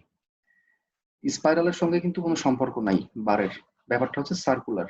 সো জি স্যার। সার্কুলার একটা কলামে যখন আমরা রেইনফোর্সমেন্ট বসাবো, মেন বার যখন বসাবো, তখন আমরা অ্যাঙ্গেল হিসাব করি, ঠিক আছে? যেমন যদি 4টা বার হয় তাহলে তার মানে কি 90 ডিগ্রি অ্যাঙ্গেলে প্রত্যেকটা বার বসবে, ঠিক আছে না? জি স্যার। কারণ টোটাল অ্যাঙ্গেল কত, 360 ডিগ্রি। আচ্ছা, যদি কিনা আমাদের 6টা বার হয়, এখন দেখেন 6টা বার কিন্তু আসলে বসানো কষ্ট। আচ্ছা, আরেকটা ব্যাপার, আমরা এর আগে কি দেখছিলাম যে সার্কুলার কলাম হইলে মিনিমাম 6টা বার দিতে হয়, তাহলে জি এখানে স্যার। কি 4টা বার দিলে হবে? না হবে স্যার। না কিন্তু। তাহলে 6টা বার যদি দিতে হয় তাহলে কি করতে হবে, টোটাল অ্যাঙ্গেল হচ্ছে 360 ডিগ্রি, তাহলে একে 6 দ্বারা ভাগ করতে হবে, ঠিক আছে? কত হয়, 60 হয়, তাই না? 60। তার মানে প্রত্যেকটা বারের সঙ্গে প্রত্যেকটা বারের অ্যাঙ্গেল হবে হচ্ছে কতটুকু, কয় ডিগ্রি হবে, 60 ডিগ্রি হবে, ঠিক আছে? এখানে হচ্ছে ডিগ্রি মানে অ্যাঙ্গেল হিসেবে বার প্লেসমেন্ট হয়, বুঝতে পারছেন? জি স্যার। সো এই সার্কুলার কলামের বার প্লেসমেন্ট এইটা আবার আরেকটা টপিকস। সো এই টপিকসে আমি আর না যাই, আপাতত আমরা এইটুকু জেনে রাখি আর কি, যে প্রত্যেকটা বারকে এখানে সমান অ্যাঙ্গেলে বসাইতে হবে। এমন করলে হবে না যে এখানে আমরা 60 ডিগ্রি অ্যাঙ্গেল দিলাম আর হচ্ছে এখানে আমরা দিয়ে রাখলাম হচ্ছে একটা 15 ডিগ্রি অ্যাঙ্গেল, কখনোই তা হবে না, ঠিক আছে? অ্যাঙ্গেল গুলো সমান হতে হবে। স্যার স্পাইরালে কি এই টাইট কলামে কি স্পাইরাল সম্ভব স্যার? কারণ তো এই সার্কুলারের ক্ষেত্রে তো স্পাইরাল দেওয়া হয় ম্যাক্সিমাম সময়। হ্যাঁ, মানে আমরা স্পাইরাল তো বাইরে দিকে অবশ্যই, এটাই দেখি আর কি স্যার। অবশ্যই স্পাইরাল কলাম অবশ্যই শুধু সার্কুলারের ক্ষেত্রেই আসে। টাইট কলামের ক্ষেত্রে স্পাইরাল কিভাবে আসবে, কখনোই আসবে না। তবে হ্যাঁ, সার্কুলার কলাম কিন্তু টাইট হতে পারে, রিমাইন্ড দ্যাট। সার্কুলার কলামের ক্ষেত্রে কিন্তু টাই বার ব্যবহার করা যাইতে পারে বা টাইট হইতে পারে, ঠিক আছে? আচ্ছা, এটা অনেকে জানে না, অনেকে মনে করে যে সার্কুলার মানেই হচ্ছে স্পাইরাল। নো, সার্কুলার কলাম টায়ারও হইতে পারে, ঠিক আছে, এটা মাথায় রাখবেন। আচ্ছা, সো কোথায় ছিলাম জানো? আমরা ছিলাম হচ্ছে হ্যাঁ, design of spiral. Spacing so spiral. প্রথমে আমরা এই ফর্মুলার মাধ্যমে আমরা বের করব হচ্ছে minimum spiral ratio, rho s, rho for ratio, s for spiral. So এখানে এজি তো আমাদের জানা আছে, f c prime f y নিয়ে কোনো সমস্যা নাই, সমস্যা হচ্ছে এসি নিয়ে। এসি মানে কি? Area of core.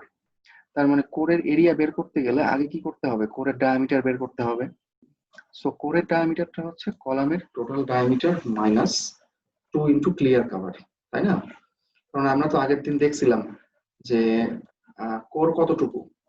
কোর হচ্ছে যে ধরেন যে এইটা যদি আমাদের স্পাইরাল বার হয়, সে কথার কথা আমি ডাবল দাগ দিয়ে দেখাচ্ছি, এটা হচ্ছে আমাদের স্পাইরাল রেইনফোর্সমেন্ট, আর এইটা হচ্ছে আমাদের কলামের আউটার সারফেস সে। তাহলে কোর কতটুকু? কোর হচ্ছে শুধু চারদিক থেকে ক্লিয়ার কভার বাদ দিলে যতটুকু বাকি থাকে সেটাই, মানে একদম স্পাইরালের বাইরে পর্যন্ত ডাইমেনশন, এই টোটালটাই কিন্তু কোর, ঠিক আছে? তাহলে কোরের ডায়ামিটার কত হবে? এটাই হচ্ছে diameter of core.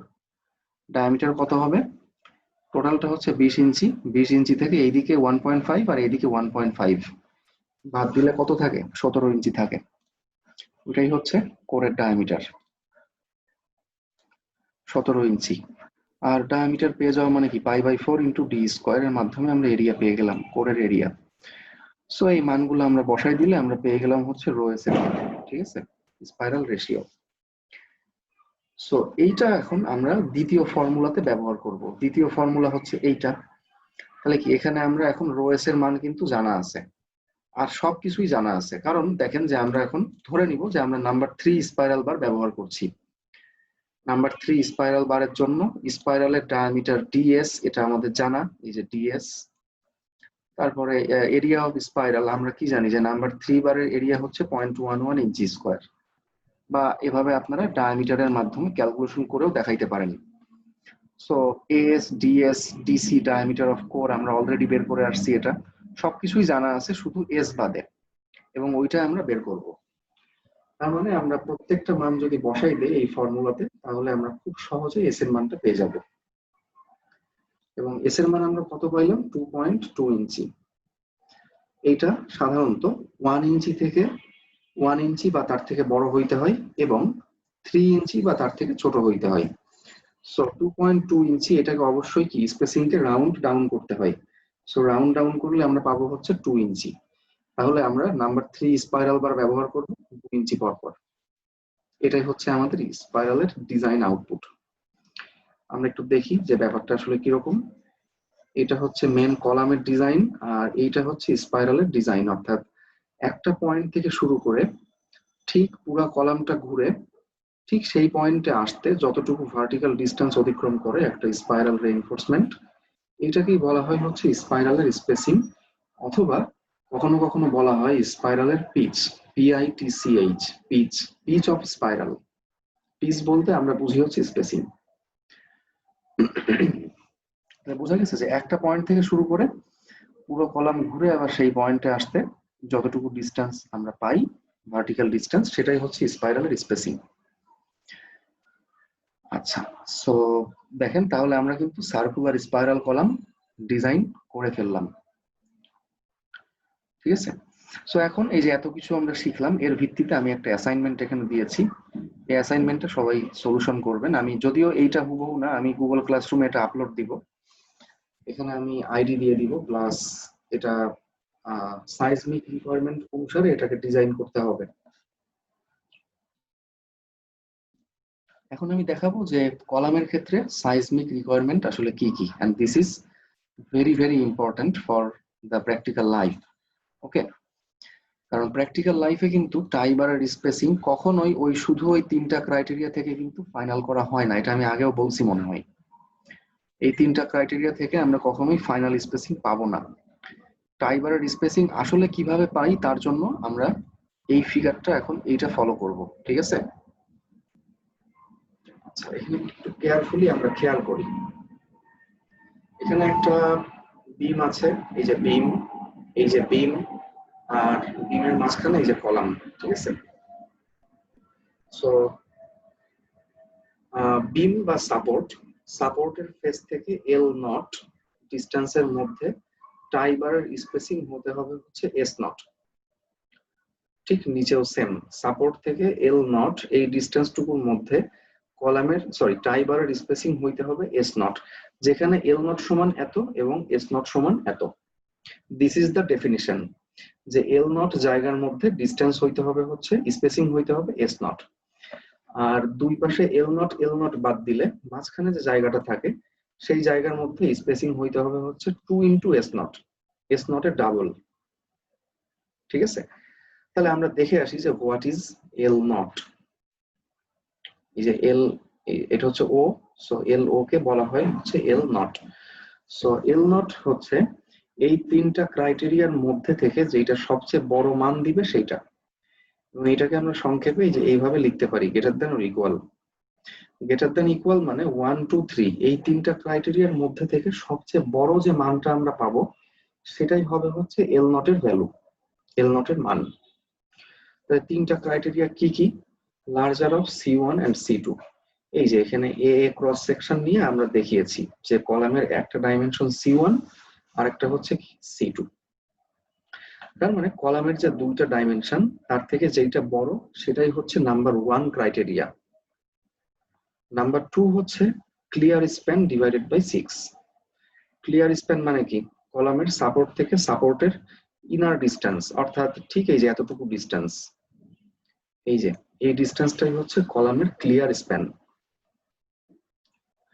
So clear স্প্যানকে 6 দ্বারা ভাগ করলে যা পাবো সেটা হচ্ছে নাম্বার 2 ক্রাইটেরিয়া, আর নাম্বার 3টা হচ্ছে ফিক্সড 450 মিলিমিটার বা 18 ইঞ্চি আর কি। সো এই তিনটা থেকে যেটা বড় হবে সেটাই হচ্ছে এল নট।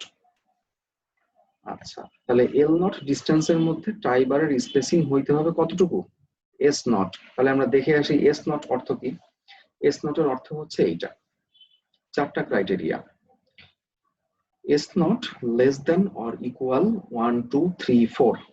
তার মানে 1 2 3 এবং 4 এর মধ্যে সবচেয়ে যে ছোট মানটা আমরা পাবো সেই ছোট মানটাই হবে হচ্ছে এস নট এর ভ্যালু। দেখি নাম্বার 1 ক্রাইটেরিয়া কি ছিল। নাম্বার 1 ক্রাইটেরিয়া বা শর্ত হচ্ছে 8 ইন্টু স্মলেস্ট লংগিটিউডিনাল বার ডায়া। তার মানে সবচেয়ে ছোট মেন বারের ডায়ামিটারকে 8 দ্বারা গুণ করতে হবে। আচ্ছা, নাম্বার 2 হচ্ছে যে টাই বারের ডায়ামিটারকে 24 দ্বারা গুণ করতে হবে, এটা হচ্ছে নাম্বার 2 ক্রাইটেরিয়া। আচ্ছা, নাম্বার 3 হচ্ছে C1 এবং C2। C1 এবং C2 এই দুটার মধ্যে যেটা ছোট তাকে আবার গুণ করতে হবে 0.5 দ্বারা। তাহলে smaller of C1 and C2 এটাকে আমরা অন্যভাবে কি বলতে পারি?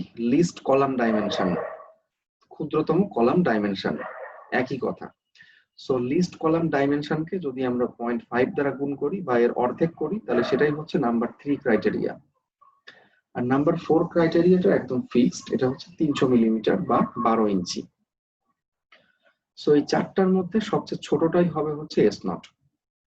ঠিক আছে। আচ্ছা, এখন আমরা একটা ব্যাপার খেয়াল করি যে এতক্ষণ বা এতদিন আমরা টাই বারের যে স্পেসিং বের করার যে মানে প্রসিডিওরটা আমরা শিখছি, যে কি ছিল যেন 48 ইন্টু টাই বার ডায়ামিটার, 16 ইন্টু মেন বার ডায়ামিটার, আর হচ্ছে লিস্ট কলাম ডাইমেনশন। তাহলে এইটা কি তাহলে ভুল ছিল? এটা কি তাহলে ভুল প্রসিডিওর ছিল?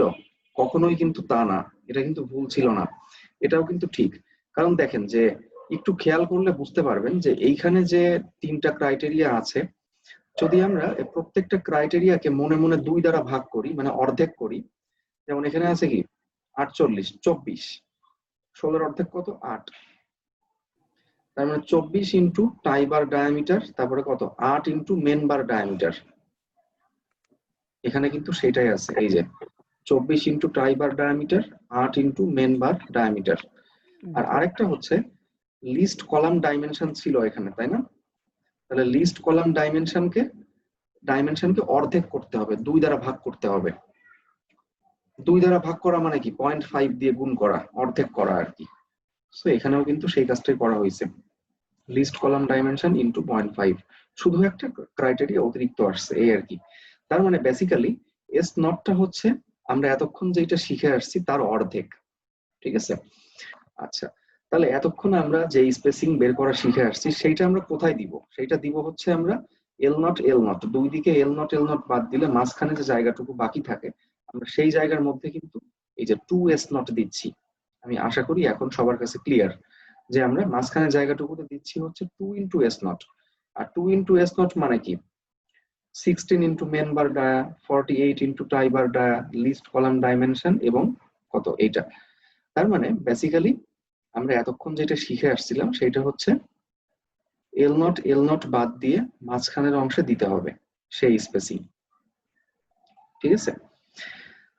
ওকে, তাহলে আমি যে এখানে অ্যাসাইনমেন্টটা দিয়েছি এই অ্যাসাইনমেন্টটা আপনারা সলিউশন করবেন হচ্ছে এই নিয়ম অনুসারে, অর্থাৎ আমি কলামের ক্লিয়ার স্প্যান দিয়ে দিব, সমস্যা নেই, মেনশন করে দিব আমি যে কলামটা কতটুকু লম্বা।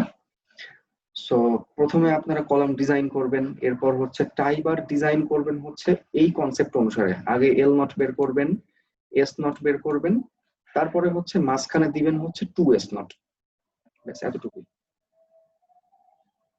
ঠিক আছে। সো যদি এইভাবে আমরা কলামটাকে ডিজাইন করি তাহলে দেখা যাচ্ছে এই কলামটা কিন্তু আর্থকুয়েক ফোর্স বা সাইজমিক ফোর্স কিন্তু রেজিস্ট করতে পারবে, বা সোজা কথা হচ্ছে ভূমিকম্প হইলে কিন্তু এই কলামটা সাস্টেইন করে যাবে আর কি, এই কলামটা কিন্তু ফেল করবে না, ঠিক আছে। স্যার প্র্যাকটিক্যালি কি এইভাবে দেয়? হ্যাঁ, প্র্যাকটিক্যালি যদি ভূমিকম্প মানে আর্থকুয়েকের জন্য যে বিল্ডিং কোড আছে যদি সেইটা আমরা ফলো করি তাহলে অবশ্যই এইভাবে দিতে হবে, ঠিক আছে। আর যদি ফলো না করি তাহলে আলাদা ব্যাপার, একই রকম থাকে স্যার। স্পেসিং স্যার একই রকম থাকে। অ্যাকচুয়ালি স্যার বিল্ডিং এ এইভাবেই দেয় স্যার। আচ্ছা, স্পেসিং একই রকম থাকে যে বললেন, আমি তার জন্য বলি। এখন যদি একটা ভুল জিনিস আপনারা সাইটে দেখে থাকেন তার মানে কি ওইটাই ঠিক? না স্যার, স্পেসিং একই থাকে না, উপরে নিচে আলাদা থাকে এবং মাঝখানে আলাদা থাকে। হ্যাঁ সেটাই আর কি, আমি এখানে সেটাই দেখালাম যে জি স্যার। উপরে নিচে হচ্ছে স্পেসিং থাকতে হবে কম, রাইট, জি আর স্যার। মাঝখানে থাকতে হবে হচ্ছে বেশি। মানে মাঝখানে জি বেশি হইলে সমস্যা নাই, কিন্তু এই সাপোর্টের কাছাকাছি এল নট ডিস্টেন্সের মধ্যে কিন্তু কম থাকতে হবে। আরেকটা জি ব্যাপার, এল নট মানে কিন্তু এরকম না যে 1/4 তা কিন্তু না, এই তিনটা থেকে যা হয় সেই ডিস্টেন্সটাই হচ্ছে এল নট, ঠিক আছে। সো যদি আমরা আর্থকুয়েক কোডকে ফলো করতে চাই তাহলে অবশ্যই এইভাবে বিল্ডিং মানে কলাম কনস্ট্রাকশন করতে হবে। এখন আপনি বলতে পারেন যে একতলা, দুইতলা বা তিনতলা বিল্ডিং পর্যন্ত, একটা তিনতলা বিল্ডিং সেখানে কি আসলে আর্থকুয়েক ফোর্স কি আসলে কনসিডারেবল কোনো ফোর্স না, কিন্তু দুইতলা তিনতলা পর্যন্ত কিন্তু আর্থকুয়েক ফোর্সকে কনসিডার না করলেও চলে। সো সেই ক্ষেত্রে কিন্তু যদি আমরা সব জায়গাতে স্পেসিং রাখি হচ্ছে 2s0 তাহলে কিন্তু মেজর কোনো সমস্যা নাই, ঠিক আছে। হয়তোবা আপনারা এইটা দেখে থাকবেন, কিন্তু যেগুলো হাই রাইজ স্ট্রাকচার যেখানে আর্থকুয়েক ফোর্সটা একটা কনসিডারেবল অ্যামাউন্টে আসবে সেখানে অবশ্যই এইভাবে কলাম ডিজাইন করতে হবে, সাপোর্টের কাছে স্পেসিং কম দেওয়া লাগবে, না হলে এটা ল্যাটারাল ফোর্সকে রেজিস্ট করতে পারে না, ঠিক আছে।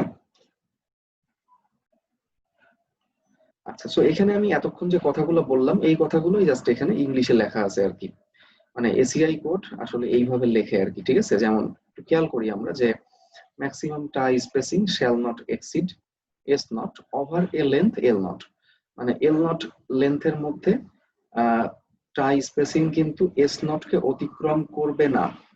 অতিক্রম করবে না এ কথার অর্থ কি? এস নট কে অতিক্রম করবে না, এক্সিড করবে না, এর অর্থ কি? হয় এস নট থাকবে বা তার থেকে কম থাকবে, অর্থাৎ less than equal S naught.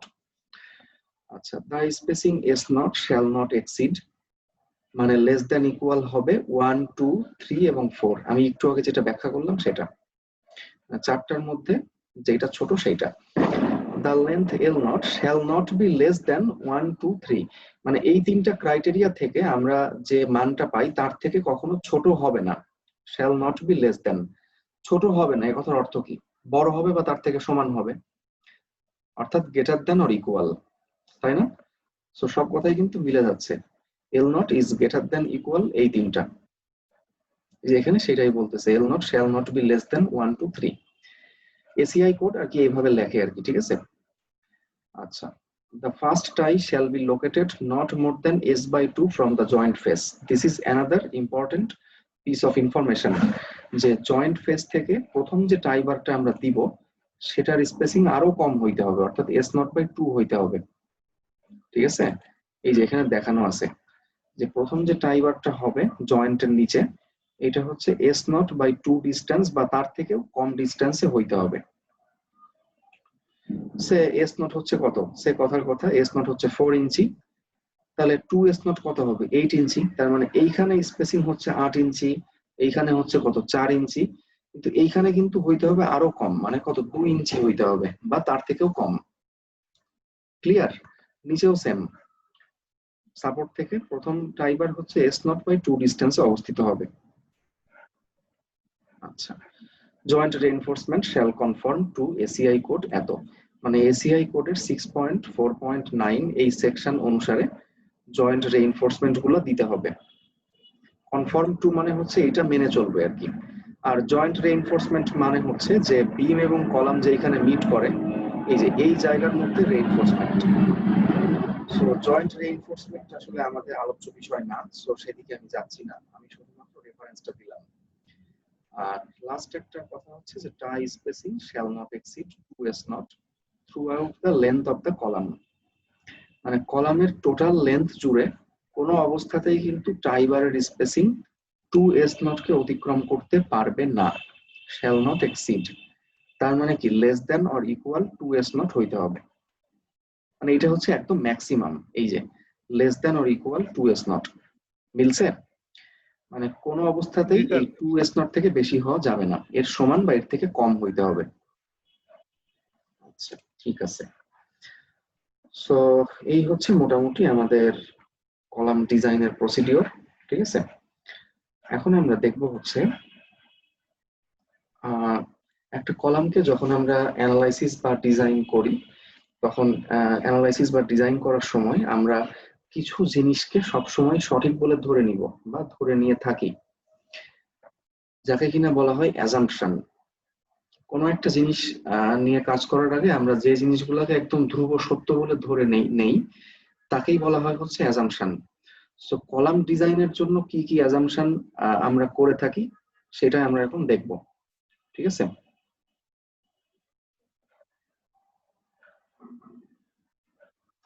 আচ্ছা,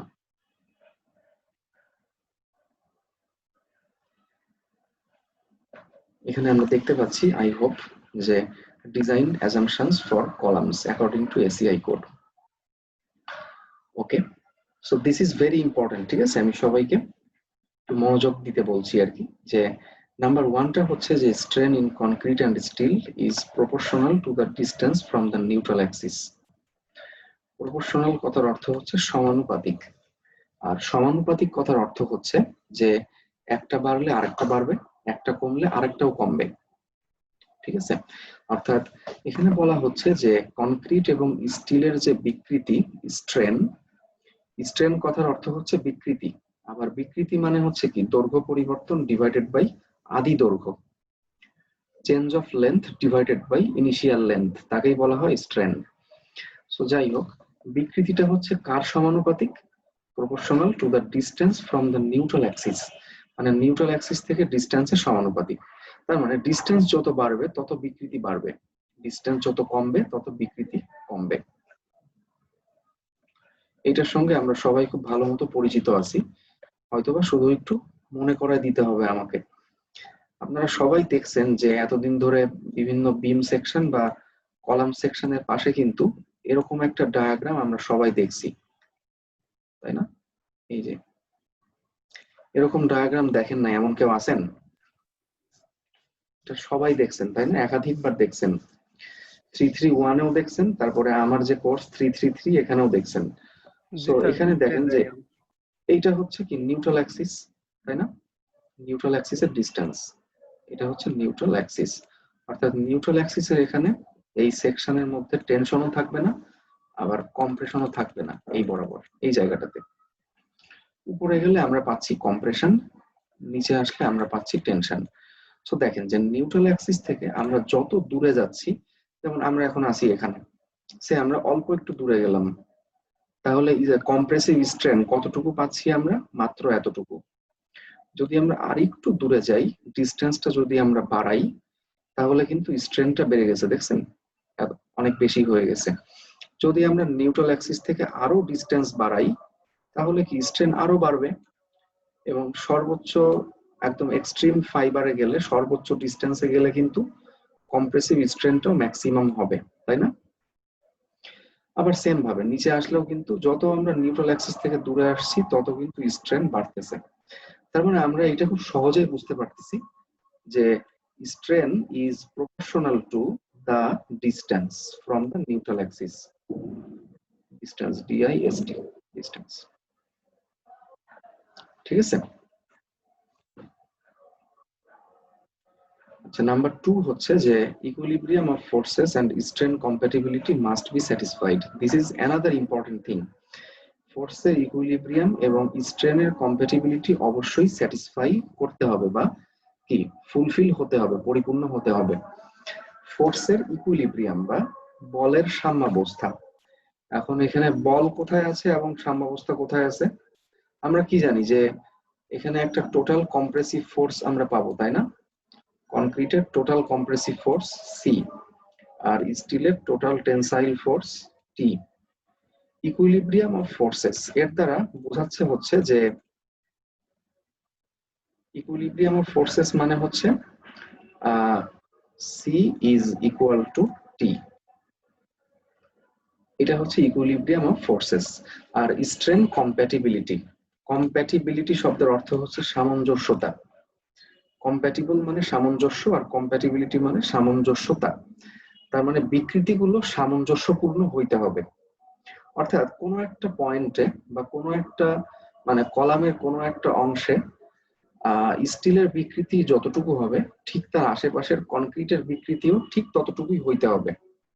কারণ আমরা একটু চিন্তা করলে বুঝতে পারবো যে একটা আরসিসি মেম্বারের মধ্যে যদি ধরেন যে স্টিলের বিকৃতি একরকম আর তার আশেপাশের কনক্রিটের বিকৃতি আর এক রকম হইলে কিন্তু ওই মেম্বারটা কিন্তু কি সাস্টেন করবে? করবে না কিন্তু। সো আরসিসির একটা প্রধান শর্ত হচ্ছে যে স্টিল এবং কনক্রিটের বিকৃতি সমান হইতে হবে, একেই বলা হয় স্ট্রেন কম্প্যাটিবিলিটি। ঠিক আছে? আচ্ছা, the maximum compressive strain in concrete is এত। কনক্রিটের ম্যাক্সিমাম কম্প্রেসিভ স্ট্রেন হচ্ছে 0.003, এটা সবসময় ফিক্সড। আচ্ছা, নেক্সট অ্যাজাম্পশন হচ্ছে strength of concrete in tension can be neglected. মানে টেনশনের ক্ষেত্রে কনক্রিটের স্ট্রেংথকে আমরা নেগলেক্ট করতে পারি, মানে আমরা ধরে নিতে পারি যে কনক্রিট আসলে কোনো টেনশন রেজিস্ট করতে পারে না। এরপরে হচ্ছে the stress in the steel is, মানে স্টিলের স্ট্রেস হচ্ছে stress is equal to modulus of elasticity into strain. এটা আমরা সবাই জানি, তাই না? হুকের সূত্র থেকে আসে যে stress is equal to modulus of elasticity E into strain epsilon. এখানে বলা হচ্ছে যে স্টিলের স্ট্রেস অবশ্যই ইল্ড স্ট্রেসের সমান বা তার থেকে কম হতে হবে। এটাই হচ্ছে 5 নাম্বার অ্যাজাম্পশন। ঠিক আছে? কোনো অবস্থাতেই স্টিলের স্ট্রেস তার ইল্ড স্ট্রেস থেকে বেশি হইতে পারবে না, এটা অসম্ভব। আচ্ছা, নাম্বার 6 হচ্ছে, এটা আপনারা সবাই জানেন, দেখেন যে এখানে বলা হচ্ছে the concrete stress block may be taken as a rectangular shape with concrete stress of এত। মানে কনক্রিটের স্ট্রেস ব্লককে আমরা একটা রেক্ট্যাঙ্গেল হিসেবে চিন্তা করতে পারি। এটা আমি সবাইকে হাতে কলমে শিখিয়েছিলাম, তাই না? যে এটা হচ্ছে আমাদের কনক্রিটের স্ট্রেস ব্লক, দেখতে অনেকটা রেক্ট্যাঙ্গেলের মতো হয়, অ্যাকচুয়ালি হচ্ছে কার্ভ, কিন্তু এটাকে সিম্পলিফাই করা হয় কি হিসেবে? একটা রেক্ট্যাঙ্গেল হিসেবে। আচ্ছা, এখানে কনক্রিটের স্ট্রেসটা হচ্ছে 0.85 ইন্টু এফসি প্রাইম, তাই না? এটা আমি বলছিলাম। এবং এর ডেপথ কতটুকু? এর ডেপথ হচ্ছে কত? এ, স্মল এ। এখানে সেটাই বলা হচ্ছে যে the concrete stress এত that extends from the extreme compressive fiber, মানে এক্সট্রিম কম্প্রেসিভ ফাইবার থেকে টু এ ডিস্টেন্স এ সমান এত, মানে এই এ ডিস্টেন্সের মধ্যে এটা অবস্থান করে, যেখানে এ সমান বেটা 1 C.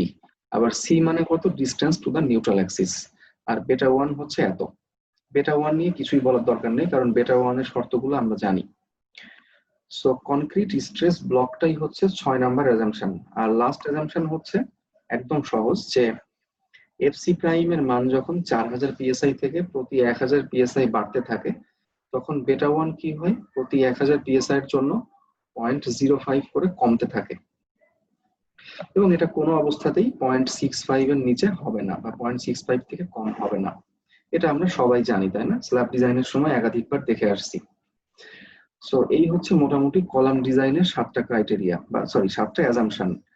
Strain is proportional to distance, তারপরে ফোর্সের ইকুইলিব্রিয়াম এবং স্ট্রেন কম্প্যাটিবিলিটি থাকতে হবে, ম্যাক্সিমাম কম্প্রেসিভ স্ট্রেন হচ্ছে 0.003, কনক্রিট এর টেনসাইল স্ট্রেংথ নাই বললেই চলে, তারপর হচ্ছে স্টিলের স্ট্রেস অবশ্যই তার ইল্ড স্ট্রেসের সমান বা তার থেকে কম হতে হবে।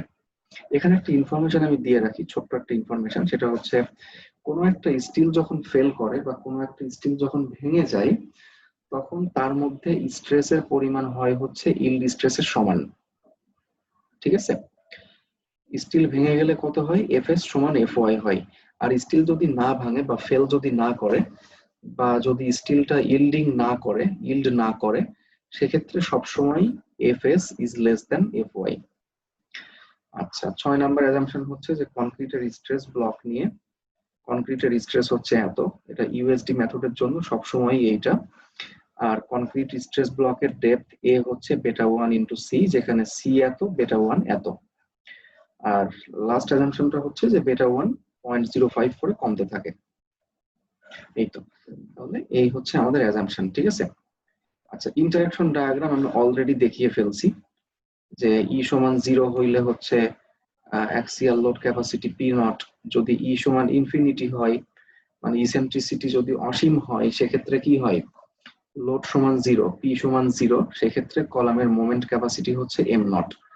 আর কম্প্রেশন ফেইলারের জন্য একটা পয়েন্ট আমরা পাই, ব্যালেন্সড ফেইলারের জন্য একটা পয়েন্ট পাই, আর টেনশন ফেইলারের জন্য একটা পয়েন্ট পাই। 1 2 3 4 5, এই 5টা পয়েন্ট যোগ করে আমরা ডায়াগ্রামটা পাই। ঠিক আছে? আচ্ছা, এখন এই ডায়াগ্রামের মাধ্যমে আমরা কয়েকটা শব্দ সম্পর্কে জানবো। ঠিক আছে? যেমন দেখেন, এখানে বলা হচ্ছে অ্যাক্সিয়াল কম্প্রেশন পি নট। এই যে পি নটটা হচ্ছে অ্যাক্সিয়াল কম্প্রেশন। যেহেতু ওয়াই অক্ষের উপরে আছে, তাহলে আমরা বলতে পারি যে এখানে কোনো মোমেন্ট থাকবে না। Theoretical case. কারণ কি? কারণ এটা তো আর প্র্যাকটিক্যাল হইতে পারে না, তাই না? কারণ প্র্যাকটিক্যালি তো সবসময় মোমেন্ট থাকে, কিন্তু এখানে বলা হচ্ছে যে কোনো মোমেন্টই নাই। তার মানে কি? এটা অবশ্যই theoretical. Large load acting at the centroid of column section, অনেক বিশাল পরিমাণের লোড কলাম সেকশনের সেন্ট্রয়েডে কাজ করে, অর্থাৎ ইসেন্ট্রিসিটি 0, মোমেন্ট 0। আর এক্ষেত্রে ফেইলার হয় হচ্ছে কনক্রিট ক্রাশিং এর মাধ্যমে এবং স্টিলের ইল্ডিং এর মাধ্যমে, দুইটার মাধ্যমে ফেইলার সংঘটিত হয়। আচ্ছা, এরপর আমরা আসি যে ম্যাক্সিমাম নমিনাল অ্যাক্সিয়াল লোড। এটা হচ্ছে normal force acting with minimum eccentricity. Normal force মানে হচ্ছে কি? ভার্টিক্যাল ফোর্স, সোজা কথা। ভার্টিক্যাল ফোর্স কলাম সেকশনের মধ্যে কাজ করে। অ্যাক্ট মানে হচ্ছে কি? কাজ করা। ভার্টিক্যাল ফোর্স কাজ করে উইথ কি? মিনিমাম ইসেন্ট্রিসিটি, মানে ইসেন্ট্রিসিটির পরিমাণটা সর্বনিম্ন হয়। ঠিক আছে? মানে যত কম ইসেন্ট্রিসিটি হওয়া সম্ভব সেটাই। সো টাইট কলামের জন্য পিএন ম্যাক্স হচ্ছে কত? 0.8 ইন্টু পি নট। ইসেন্ট্রিসিটিটা কি?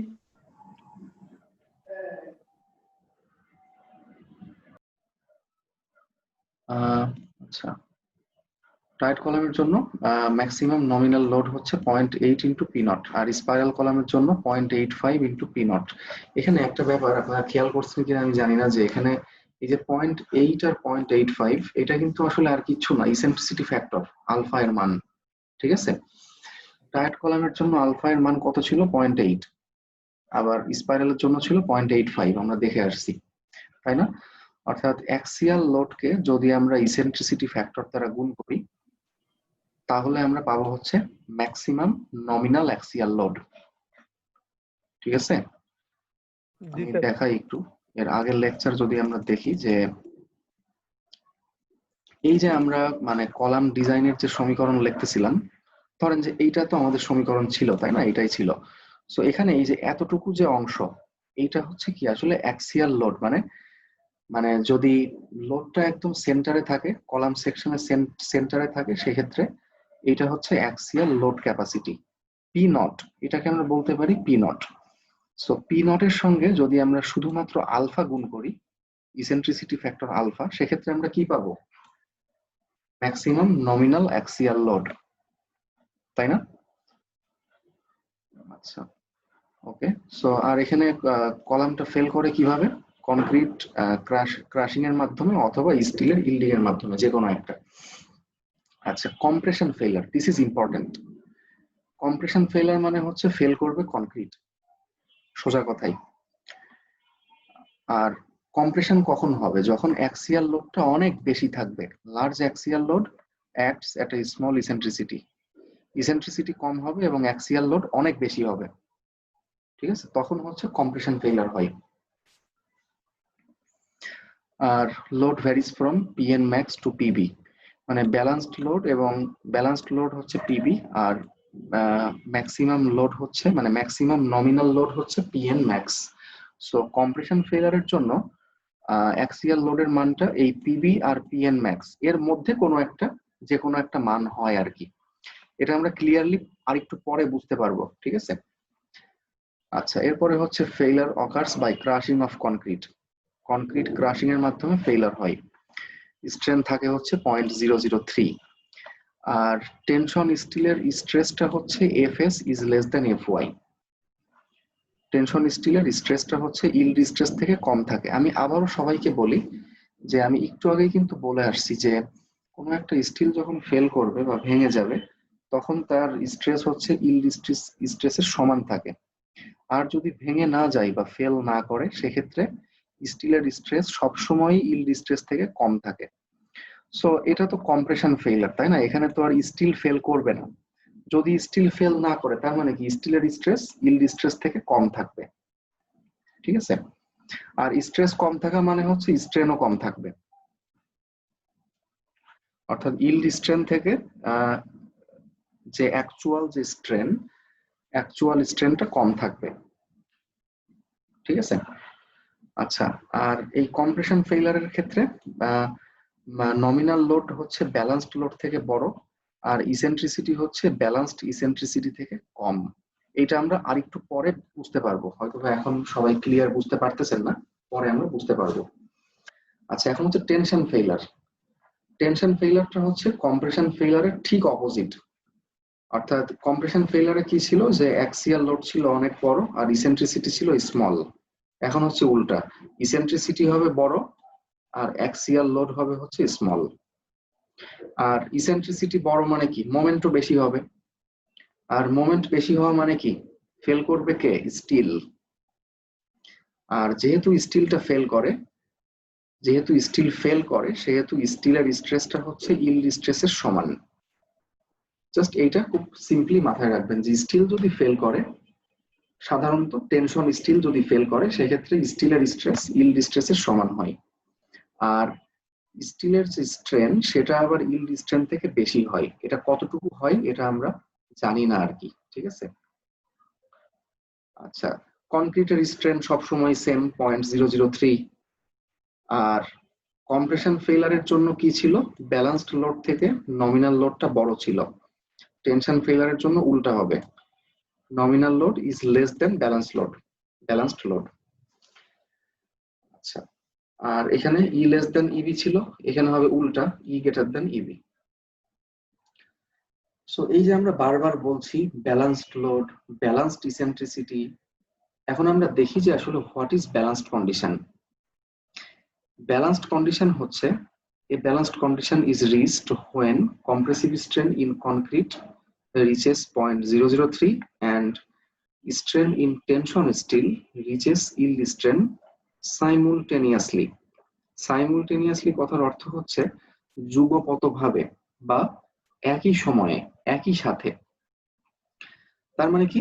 একটা ব্যালান্সড কন্ডিশন আমরা তখনই পাবো যখন কনক্রিটের কম্প্রেসিভ স্ট্রেন 0.003 তে পৌঁছাবে এবং টেনশন স্টিলের স্ট্রেন ইল্ড স্ট্রেনের সমান হবে, ঠিক আছে?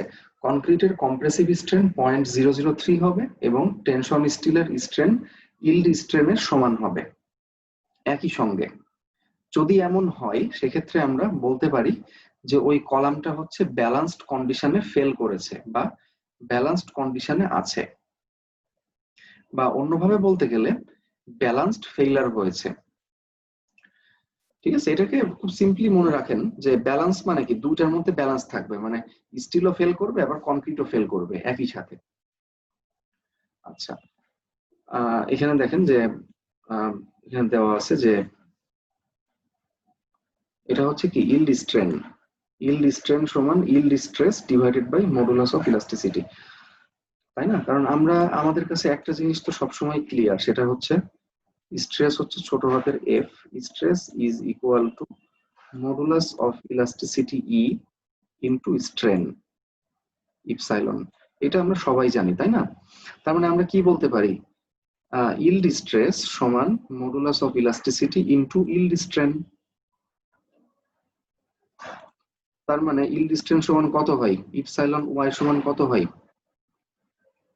Yield stress F Y divided by কত, modulus of elasticity F Y by E. সেটাই বলা হচ্ছে। মূল কথা হচ্ছে stress is equal to modulus of elasticity into strain. আচ্ছা, যেহেতু স্টিল ফেল করে তাহলে এফ এস সমান এফ ওয়াই, মানে ইল্ড স্ট্রেসের সমান হয় স্ট্রেস, আর স্ট্রেনটাও ইল্ড স্ট্রেনের সমান হয়। আর কনক্রিটের কম্প্রেসিভ স্ট্রেন ঠিক অ্যাজ ইউজুয়াল সবসময় 0.003। আচ্ছা, আর failure of concrete and steel occurs at the same time, মানে একটা নির্দিষ্ট সময়ে একই সময়ে কনক্রিট এবং স্টিল ফেল করে। ঠিক আছে, সো মোটামুটি এইগুলো জানলেই হবে আর কি। যে আমরা মেনলি জানবো কি কি, যে ম্যাক্সিমাম নমিনাল অ্যাক্সিয়াল লোড যখন ইসেন্ট্রিসিটি মিনিমাম এবং ভার্টিক্যাল ফোর্স অনেক বেশি ম্যাক্সিমাম। ঠিক আছে, আচ্ছা, কম্প্রেশন ফেইলার মানে ফেল করবে হচ্ছে কনক্রিট, টেনশন ফেইলার মানে ফেল করবে টেনশন স্টিল, আর ব্যালেন্সড কন্ডিশন মানে দুইটা একসঙ্গে ফেল করবে, কনক্রিট এবং টেনশন স্টিল একসঙ্গে ফেল করবে। আচ্ছা, পিওর ফ্লেক্সার, এটা আমি বলছি অলরেডি, যে যখন ইসেন্ট্রিসিটি হচ্ছে অসীম অনেক বেশি, আর অ্যাক্সিয়াল লোড ইসেন্ট্রিসিটি মানে মোমেন্টের কাছে অ্যাক্সিয়াল লোডটা অনেক ক্ষুদ্র, তাই এখানে বলা হচ্ছে অ্যাক্সিয়াল লোড 0। আর এই ক্ষেত্রে column section is subjected to bending moment only.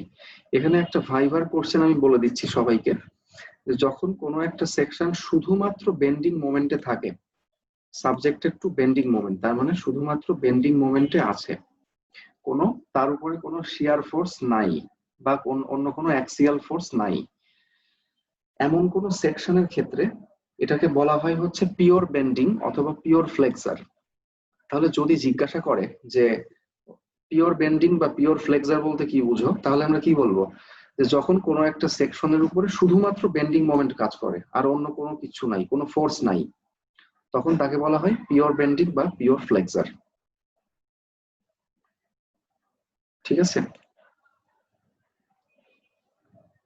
আচ্ছা, কোথাও বুঝতে সমস্যা হলে আমরা বলবো কিন্তু, ঠিক আছে, চুপ করে থাকবো না আমরা। সামনে